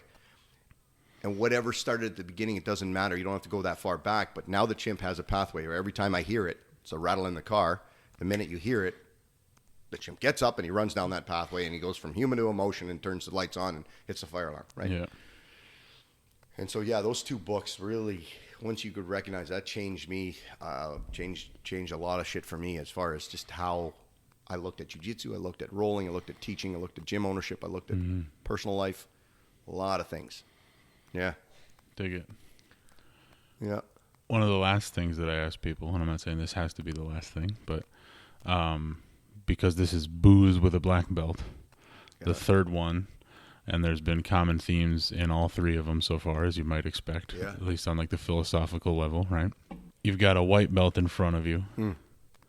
What's like the elevator advice, like elevator pitch advice, couple sentences, one paragraph, whatever, all the way up to brown belt? So start with a white belt. Say, okay, you're a white belt in jiu-jitsu. Here's what you should be focusing on. Here's how your mind should be. Here's whatever. So that's hard for me because I'm a concept person. You're a metrics person, right? Mm-hmm. So you want step 1 and step 2, and I'm going big picture. Go where you want to go. You know what? Because there's more people hearing this than a concept person and a metric person. So go. I don't think there's a phrase that I want to get it painted in my gym, and I haven't done it yet. But I don't think there's a phrase that carries more weight than Chris Hoyter's. It's not who's best, it's who's left. Yeah. Right? Like so many, just to parry off that a little bit. When I started my gym, man, you know, talk about imposter syndrome. I was a blue belt that bought a gym. Like if we saw that now, Siobhan goes out and buys a gym. Just let's use that guy for an example, right? Oh, he'll love it. He'll love it. Even if we're bagging on him, he'll love hearing his name. All of us would be just of us forehead slapping, right? Fucking can't wait for 4 months later on Craigslist because I'm buying those mats. Yeah, right. Well, when I bought it, we had 6 or 7 big gyms around us, and MMA was huge at the time. And like, this goes to that mind philosophy part of it too. But these guys were, everybody was growing, everybody was bigger than me, everybody was better than I was, right? And I bought that gym. Man, if I focused on those things, a lot of times it took Ambition opened up next to us. I don't know if you were around for when Ambition Group was around. Okay, they went to 200, and they were literally. I mean, if I hit a good baseball, I could hit their gym from mine. And they opened up, with a lot of money behind them. 93X every 15 minutes was advertising. They went to 300 members in about 8 minutes. Yeah. They had a cage, they boxing rings, they had, Joey Clark and all these guys. They were massive, and they opened up 5 feet from me, and I had 38 students. Yeah. And then I lost half of them to go over there. Right. People that I didn't even know were interested in anything, that were even friends of mine, were going to Ambition because that was the new big thing. Right. I had to stop looking at those gyms. It was crazy, but for probably 2 years, I never looked at another gym on a website, because if I looked at it, I didn't like what I had. Yeah. But man, when I didn't see that shit, I loved what I had. Right. So, on the white belt aspect of, I think I started a train of thought there and I lost it. It's all good. On the white belt aspect of you quickly will find those hurdles that the mind comes in as to measuring yourself and looking at what you're even doing here, and I'm not as good, and I'm not as good, and I'm not as good, and it's so much about, has to be a personal journey, right? No one goes in and starts lifting with you, and on day 2 goes, well, if that guy can deadlift 650, I'm going to quit. Yeah. You'd be like, stop. You're not. It's not stop, right? But it happens a lot in jiu-jitsu. You get to blue belt, there's a different level of problems that come into place. Is now you have a little bit of, I got a resume, right? I got something on my waist that says I'm something. The problem with that is now, and we see this day in and day out, we see a blue belt and they get tapped by a white belt, and it's this like emotional fucking bullet wound, which it shouldn't be, right? There's some fucking really talented, who knows, this guy's done judo for 19 years or came out of a wrestling background, or power lifts, and he's huge, and I'm, one set, and I get tapped, and you're like, well, it's not supposed to happen. Look, you know what I mean? That's where the metrics fail you, right? Yeah, that's because if it was sort of pseudo-binary or like a stepwise thing, then you would never have trouble with a blue belt as a purple belt, etc. Yeah, and that's why I said, if jiu-jitsu was an investment, you'd be calling your investor guy going, I'm getting nothing back for what I'm putting in. 15 years? Okay, well. Yeah. Then you get to purple belt, and then that's when you start to hit a lot of plateaus. And like, then the enlightenments don't come, like a white belt, you get enlightened every week. You're like, oh shit, if I put my foot here, they reverse. Holy crap, if I put pressure here, they give me something else. Like it's all new.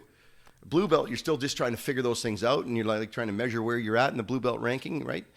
When you get to purple belt, you're still expecting that newness, but now the race car's already made. Now you're fine-tuning little things, and that's way more frustrating, because you got to stare at fuel ratios, and you got to stare at tire pressures, and you got to stare at little things, and do 100 laps around the track, and see if that little thing made a difference, and maybe it didn't. So you've tried 20 things, done 600 laps. It's been 4 months in my jiu-jitsu, 8 months. My jiu-jitsu is not getting better. Maybe I still get my stripe, but I feel like those guys that are all climbing the mountain with me, they get enlightenments more than I do. Does that make sense? I think purple belt was the hardest level for me for the plateaus. It just took forever. Brown belt's a good belt, because you're when you get brown belt, there's some validity to there, and I think you get some confidence in yourself. Your game is good enough that you can handle yourself. You can do most of what you accept the fact that, that guy, he's purple belt, but he's an animal. He's probably going to take something, or at least my defenses are good enough that I stayed on bottom, but I didn't get tapped. You know what I mean? Like, you may not be winning, but you're not losing badly. Mm-hmm. I think that's probably where, that's not advice. That's just what you're going to face.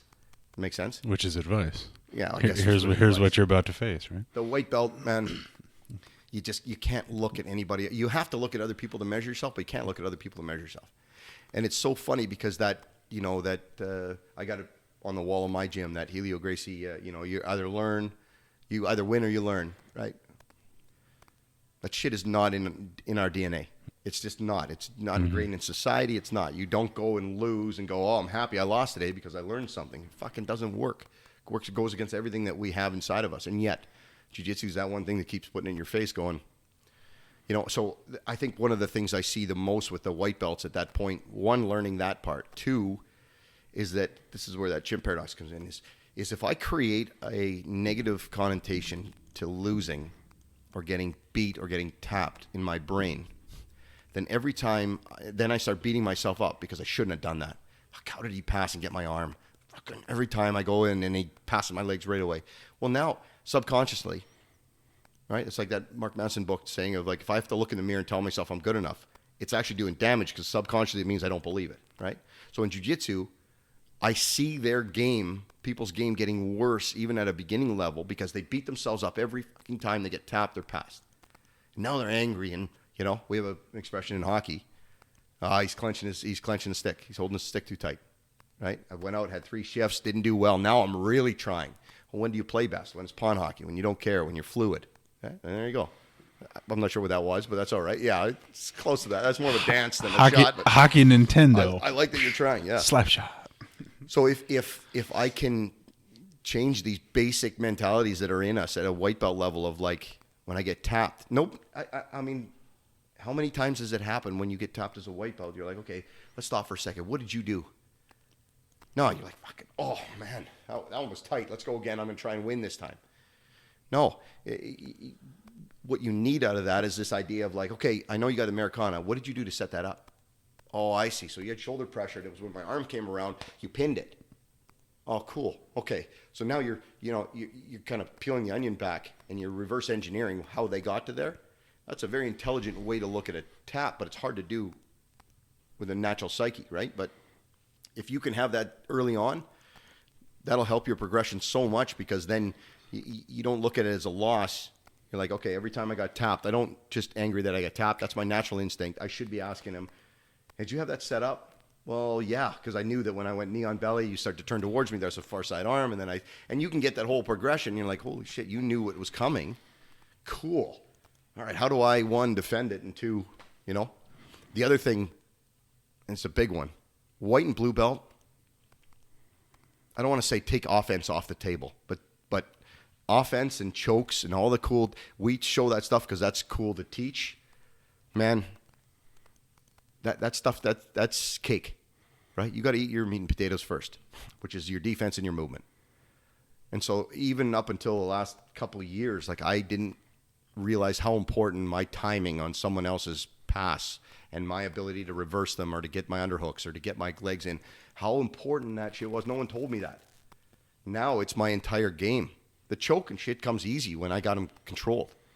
But my ability to be in a spot where he's about to pass my guard and already be playing that next scenario. Okay, I've conceded to the pass. It's not there yet, but he's about to pass.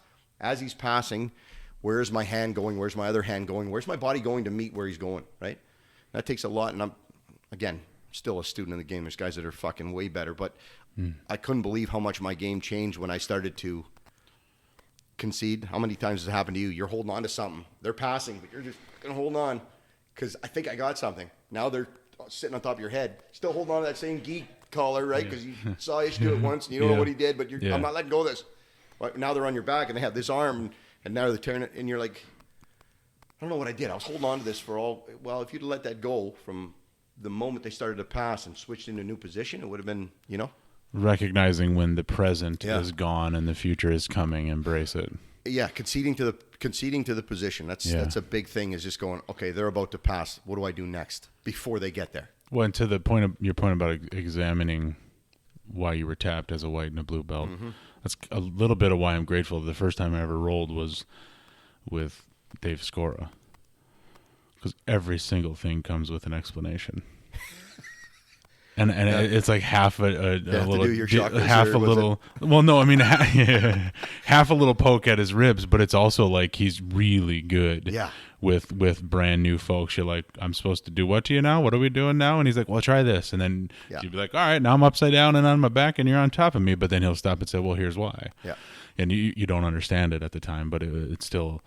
Like, it's a good introduction to this is going to happen a lot for the next 7 or 8 years, Yeah. Oh, he is a good dude, man. I like him a lot. Mm-hmm. Me too. Yeah. I guess that's you just stick with it and you figure out early on what you're doing it for. And oh my God, if I have fun, figure out whatever it takes. That's what I think where the best friend part comes in. If you're not having fun at the gym, what are you doing there?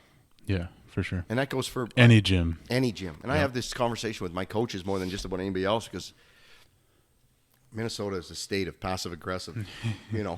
I mean, it's just born into the DNA of this state. Mm-hmm. And I'm just like, I would much rather you just tell me you don't want to coach anymore than stay here and be miserable because you think that's what I want and you hate coming every day and it's transcribed into my students. And I'm talking about, I have 19 coaches, so I got other.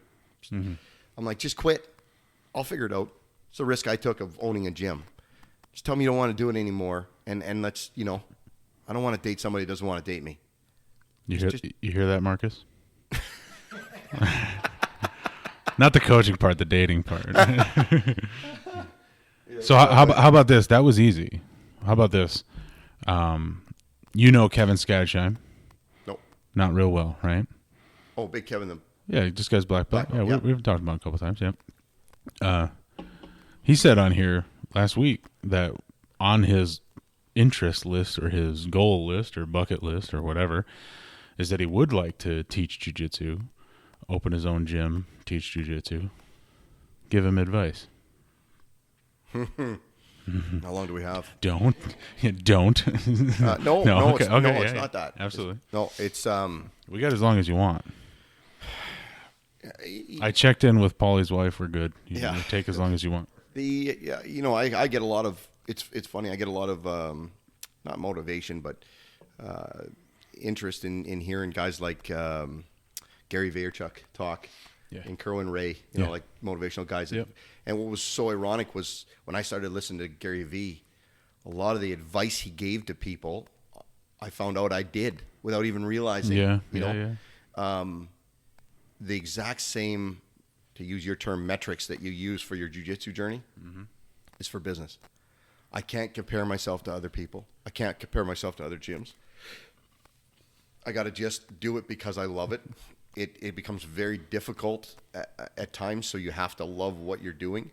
I think one of the biggest things I saw with gyms that started, we used shit that we bought off of Craigslist and borrowed and got given and found in a dumpster for years.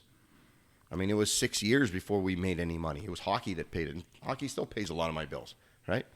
But I wanted zebra mats like everybody else had. I wanted a cage. Like, how come people get a cage and I don't?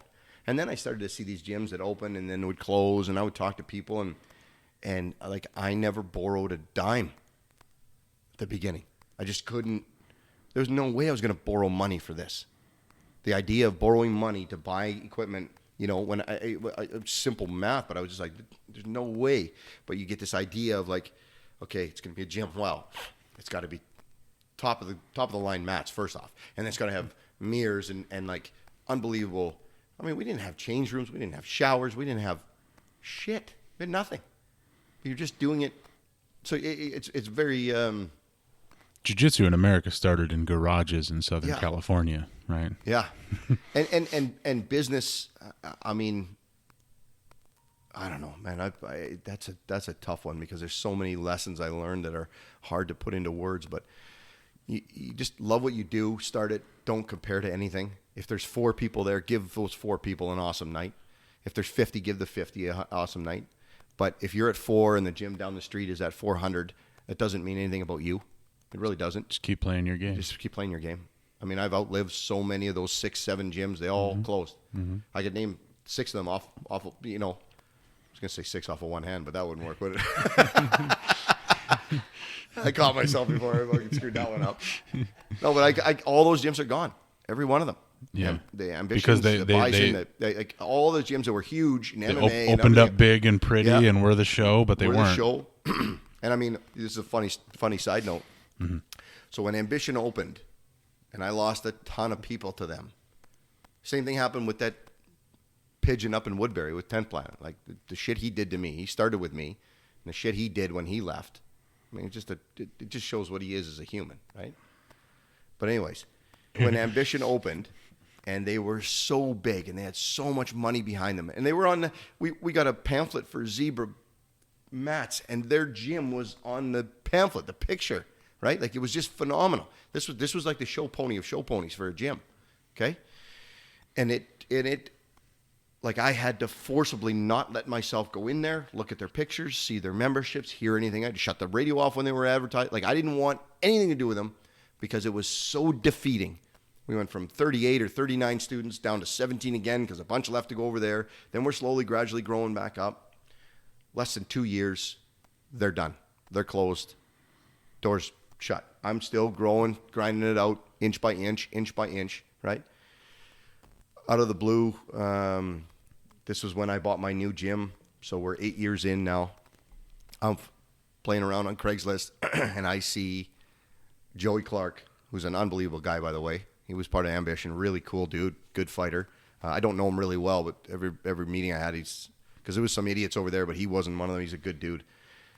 He listed some MMA fence, some MMA pads, some stuff that from Ambition they were selling them. Fucking right away, I'm coming to get it. I had the new gym now. All that fencing you see came out of Ambition. Nice. On a personal note, and no one saw this, and I didn't take any pictures, and I don't share this very often, but when I bought all this stuff and brought it back to my gym, I took every one of the corner pads from the ring that actually had Ambition on it. I took it out back and I burned it. And nobody was there. It was just my own stupid thing. Just but it was a just stogie like, and a match. And fuckers just like, you just beat me so bad morally or emotionally for so long. Yeah. And like now, and it's Muhammad Ali, man. It's best revenge is great success. yeah. Right. And so not there yet, but I mean, I made it. I'm 15, 14 years in. I made it. I've done everything that I wanted to do. And now we're still a gym owner, but I don't have anything to prove anymore. And that was a hard thing to get over, for a long time, feeling like I was the underdog. I was this, because I had Mike Riley calling every one of my coaches going, why the fuck are you there? That guy's not even from the States, doesn't know anything, didn't fight in here. Like, leave there, come down here. Did it to my students. Like in that Pigeon up north, did the same thing. Called everybody and gave them a $30 jiu-jitsu membership if they left MTT. Right? After I had taught him and gave him his blue belt. Like, it was just shit like that you dealt with constantly. And it was just like, man, it was like you took 20 arrows to shoot one of your own. But then the one that you shot and it hit the bullseye, like you were really proud of. Like, I made this step. As it stands right now, I think I might be the only jiu-jitsu and boxing gym that owns its own building in Minnesota. Oh, you do own it, yeah. Oh, yeah, I own that. Yeah, nice. Yep. Yeah, simplifies life a lot, doesn't it? A ton. And I mean, just like, won't get into the math on this. I don't need everybody knowing that, but I mean, and it took a tremendous amount of sacrifice to buy that. Like we needed 160, 200 grand to come up with to buy it. Right? That's the whole point of people with money make money. I didn't have that money. I had a little bit. We'd been saving. And I'm talking to I'm talking to my realtor. We're 6-7 years in. We start looking for buildings. We find that building. And I didn't know we're close friends now at the time. I didn't know him back then. And he's like, all right, I think we can get this one. I see it. It was just a shithole, but I had a vision. I could see what it was, right? I was so excited about it. And he's like, all right, how much, what do you got? I'm like, man, I got, thinking it's a big deal. I got like 15, 16,000. Maybe I get another 2 or 3. That's not a big deal? And he's just like, not in that world. Yeah, right? I know, like, I know. Yeah. You got what?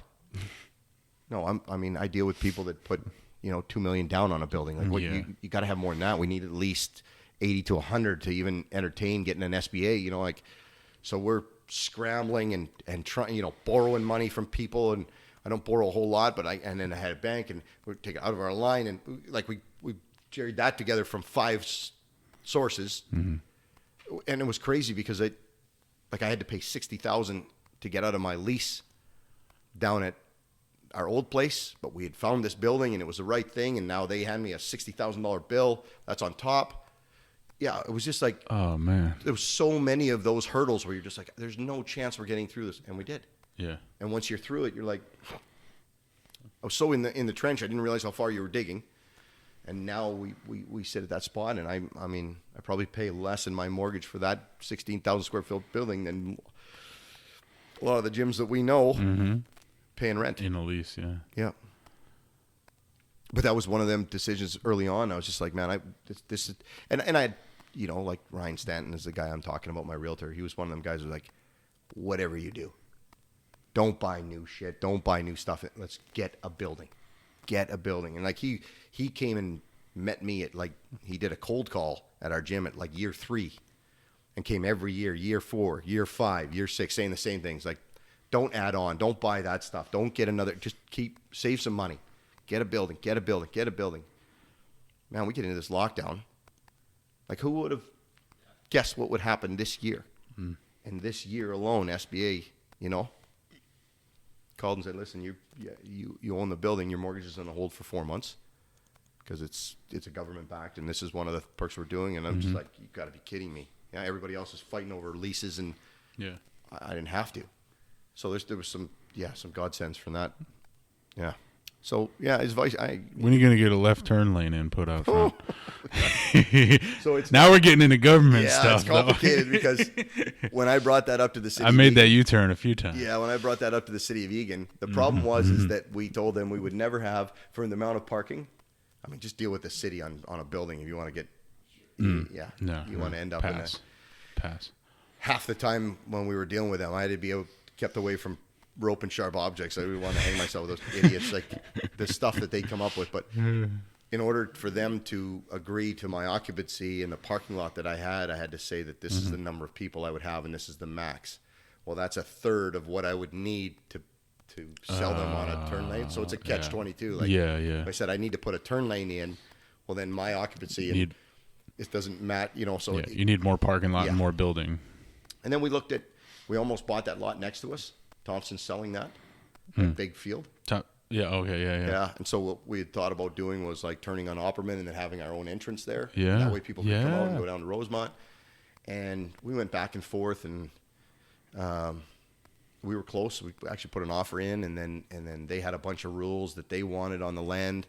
And if we ever sold it, it could never be built into a storage place or anything. So you'd be paying $1 million for basically a lawn and a driveway. That's some California nonsense right there. Yeah, I was just like, no, that's silly. I'm not doing that.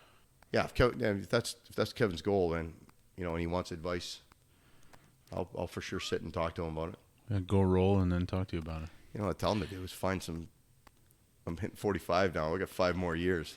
Find some friends with money because at some point I know my dollar amount. Come on down. I know where a really nice one's for sale. I gotta be careful saying that. I'm just kidding, guys. Just kidding.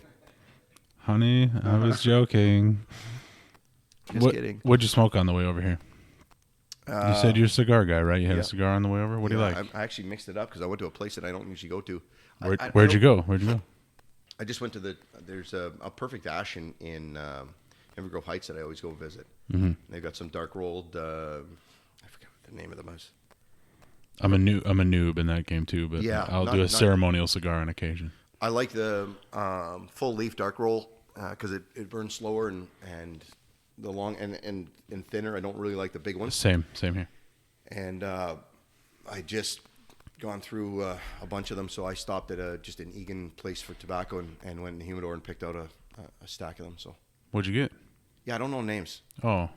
Because I stumbled into Arturo Fuente years ago, and then once or twice a year, or 3 times a year, when I have a cigar, I just pick up a Fuente. So, just out of habit, I've got a whole pack of pictures in my phone of wraps because it's kind of like me saying, "What do you like in wine?" Yeah, California Red, like from what vintage and what I don't know. Like there's 1 or 2 Menage a Trois we get a lot because it's cheap and twist super off cap. Cheap. Yeah, good. Super cheap. Yeah, twist off cap is exactly right. Yeah.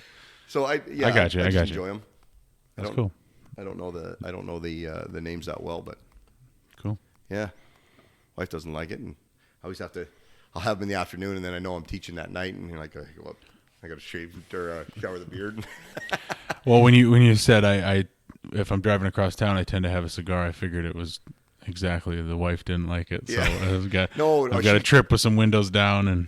Yeah, I've never smoked with her in the car, but she doesn't. It's just when you come back on the mat. And you realize she's right. Yeah. Let's be real, she's right. You got to be so conscientious of that because it can be. People don't say what they think here. That's the one thing I appreciate from Russia. They'll tell you what the fuck's going on right now. Like right now, you got bad teeth, and that's just the way it is. And they I've known you for 4 minutes. I'm just going to let you know that your nose is crooked.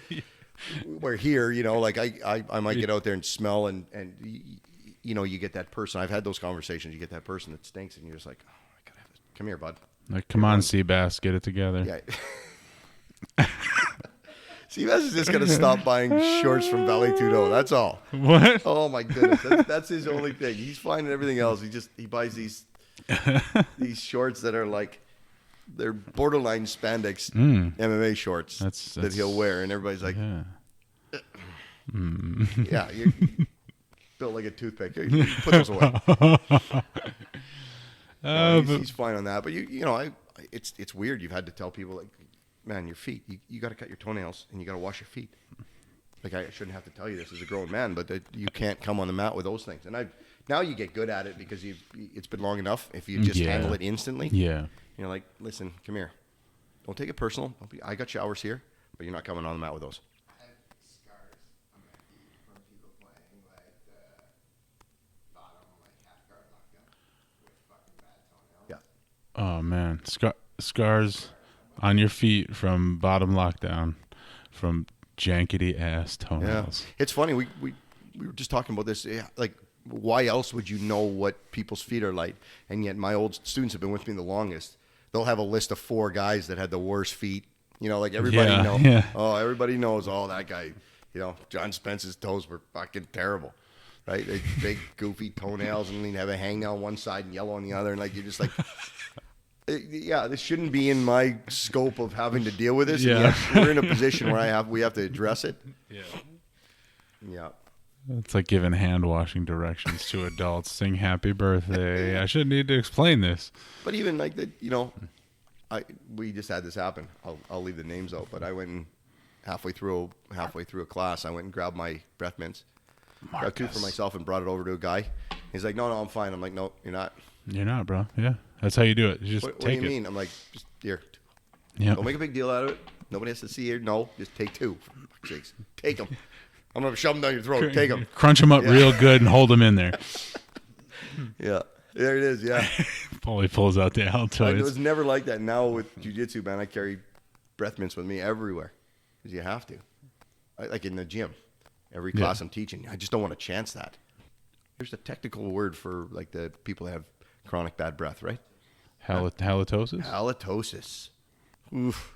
There's probably a few. That's one of those things. Imagine having that gift. Yeah.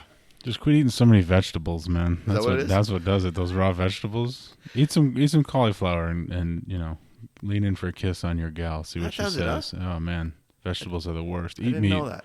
Eat meat. I didn't know. Well, yeah, I handle that. Yeah. I had no idea. Are you big on the diet? Are you big on your diet? On my diet? Yeah, as a lifter, like you take that shit serious? No. All right, good. Yeah, I mean, I've gone through phases, extreme phases, hardcore phases, but yeah, I'm just outside of a standard American diet most of the time. You know what I'm saying? What is a standard American diet? Depending on the state. Standard American diet, the abbreviation is SAD. So just go ahead and. And that it literally means a lot of like processed refined foods, the occasional to regular fast food, not enough vegetables, that kind of thing. The other question I had, off topic, but is there a lot of juice in powerlifting? Juice, you mean? Roids? Like vegetables in a blender and all that stuff? No. There's roids in everything, yeah. Yeah. Yeah. Now, there's a bit of an acceptance in strength athletics, powerlifting in particular, in that like some federations, like the old APF and I think even UPA, those are just federations. They have the like sort of pro division and amateur division. Nobody's getting paid for powerlifting. Pro means they don't test, so it's assumed everybody's bigger, stronger, and getting the help they need to do it. And amateur means it's the tested division. Roughly, it's not like a strict definition. You know what I mean? Like the USAPL, where I've brought most of my like clients, my lifters. has a zero drug policy, so there's testing in every single meet, a certain percentage of the lifters, you know what I mean, and it's assumed to be a drug, putting that in air quotes, drug free. There's always somebody gaming the system, right? Yeah. Just like with anything else. You get into like strongman and stuff, like World's Strongest Man. I'm not a good sports fan. Once I'm out of something and not competing in it, I just don't care all that much. Yeah. So I don't know if they have any kind of testing protocol. If they do, I would assume it's a joke, as you would assume, having seen it once in your life. You know what I mean? Sort of like the NFL testing their athletes. Like, so the people who make the billions of dollars off of their level of performance are also testing the quote unquote validity of how they got to that point. That seems like a little silly too. You know what I mean? Yeah. It's just like any other sport. I mean, you want to get big and strong. What do? You train, you eat. You keep doing that consistently for years, and if you really want to go for it, boom, I changed Bigger, Faster, Stronger documentary really changed my perspective on it. Bigger, Stronger, Faster. Yeah. That had a trademark issue with the Bigger, Faster, Stronger program. Really? Just the ordering of the words was how they got around it. Oh, no kidding. It's an old school strength training program from the 70s and stuff. Funny as that. No, it's a good documentary though. It is, yeah. I like what a lot of those Bell brothers have put out about just the cultural stuff of lifting and Meathead Kingdom and whatnot. Yeah, and then I saw Phil Daru. You ever heard of that name? I don't know. So he does. He's like a personal trainer or a strength trainer of the year. He does a lot of MMA guys, and I started following him on Instagram Sure, and I'll have to check it Facebook. out. And he works with one of those brothers. Sure. The one brother of the guy that did the documentary is now in Chris. Chris. Bell. Yeah. He's down in Miami with this guy, and he puts out videos, a lot of content on strength training and stuff. Cool. I actually got it. I started following him because I wanted to give it to my black belt in personal training because he was starting to work with boxers, and I was watching some of it and just going, okay, that's not going to work. You got to change up a few things here and trying to help him out, but I don't have the energy or time to put a lot of time into it. So I was trying to get a couple of resources, but it was funny. I saw that brother and I'm like, man, I know you that was from the documentary. He was still the high school football coach in that documentary. So he's done a few other ones since then, actually. Are they good? Like, I mean, he did the one where he was actually struggling with booze or pills or something. Yeah. Right? The one on Kratom on that like painkiller thing. Yeah. That was a tough one because then he was struggling. Yeah, like all through the production of it, he was abusing pain pills and booze, and then doing a documentary on this like sort of natural substance that people should use in place of that stuff. It was a interesting thing. It was also cool that he let it out into the movie at some point. Like, okay, so this whole time, here's the deal. Well, I just watched. I watched that. I watched it 2 or 3 times now. That I can't remember the name of it, but on the big doping scandal with the Russians in the Olympics. Icarus. What a great documentary. Yeah. Oh, yeah. Unbelievable. But just like, that makes sense. Yeah, that makes sense. Of course it does, yeah. I've been over there enough. It's a backwards country. Really like some of the people, but fuck, they were so backwards. Well, and what did I always used to say to people? Steroids were Russian-born but American-bred. Yeah. You know, like they did it and we mastered it, but then it goes back and forth a few times, and you get a nationalized system where it's like everybody's gonna win. Yeah, you gonna do what you gotta do. Gotta do what you gotta do. But like he was talking to Ish about that and shocked that these jiu-jitsu guys would ever do that. I just saw a Gordon Ryan quote and I thought it was pretty good. He's like, I got to be honest with this, honor and respect in the jiu-jitsu community. He's like, it's fine, but let's be honest, like it's bullshit. It was originated by a bunch of crazy Brazilians that were like going around to other gyms and beating the shit out of people. Like, hey, that's fine. It's a good credo, but don't, stamp it on everything. Jiu-jitsu wasn't started like that. Like these guys were nuts and they were animals and they would beat everybody up and they would go to other gyms and beat that instructor up to show that their stuff was better. Like there was no honor and respect aspect of that. I thought it was a good. That's kind of rooted in like the old school Japanese, like samurai stuff. Like literally, I'm here to challenge the head instructor, and if you beat him, that was your gym now, right? That kind of stuff. It was interesting. It was a cool quote, but the way I usually answer about the steroids thing relative to strength athletics or whatever is like, is the person competing in the thing being compensated for their performance? then they're probably doing what they need to do. Yeah. And you expand that out all the way up to like something high level like the NFL, like they're doing what they need to do. Yeah, of To course. if your income, like your children's school fund and like the altering of the socioeconomic status of your bloodline depends on the speed with which you move that night, you're probably doing what you need to do. And you know what? You go down that, you peel whatever side you want. Like you spend 5 minutes understanding the corruptness of the NCAA and college sports. Yeah. You want to judge somebody for taking get lost. Like people in glass houses should throw stones. Like I mean, so yeah, I have no issue with it whatsoever. Good for them, whoever. I mean, it does. It's illegal, so I'm not condoning it. For the record. Yeah. Cool. Carl Lewis was on cough medicine, so if I can get some of that, think of that stuff. It's a complicated cough medicine mix-up. The cough medicine is was it blue and from New Mexico? Well, it's injected through your ass, but helps the cough unbelievably. I haven't coughed forever. I haven't coughed forever. I'm gonna put you on the spot one more time. Yeah, hit me. And we'll call it there. Done. What'd you do with that picture? I printed up that picture of you and Travis the Hurricane. No, it's sitting in my office right now, but it's going down on the mat. And put it on the mat? In the wall. Oh, on the wall. Yeah. It's I think it's Travis's Facebook picture right now. It is, yeah. And I've said jokingly to a few people that like my goal is to have like as many like BJJ, and actually I've got a few power lifters with like photos that I've tight cropped and posted on my little Instagram for Pohada. Like my goal is to get as many Facebook profile pictures as possible of just that tight cropped black and white gnarly looking stuff. Yeah. No, that's still one of my favorites. Like I took one recently that's close in terms of interest, but that one, just like the symmetry, but then you're just over here a little bit, and then there's some tape that throws off the symmetry. I mean, it is perfect. Plus, just straight, just hands on face. It was just awesome. Yeah, that's a good picture. I printed it off and I brought it in and gave it to front desk guy and told him to give it to. Getting it in a frame, and I've got probably 3 or 4 that got to go up in the jiu-jitsu room, but that one's gonna find a good spot. That was a great picture. You have such a talent, man. That shit you do, it's just amazing. You never see it, and then when you see it, you're just like, what the? How does that? That's unbelievable. It's just like jiu-jitsu, though, right? I guess. That's the thing that's going to be part of my intro to this little podcast. Is you take everything that Jeremy said today, and you take the word jiu-jitsu out, and put business. Take the word business out, and put life, and it all holds up pretty well, I think. There's a lot of parallels there. Mm-hmm. You know, and the asshole, there's so many things that can be learned.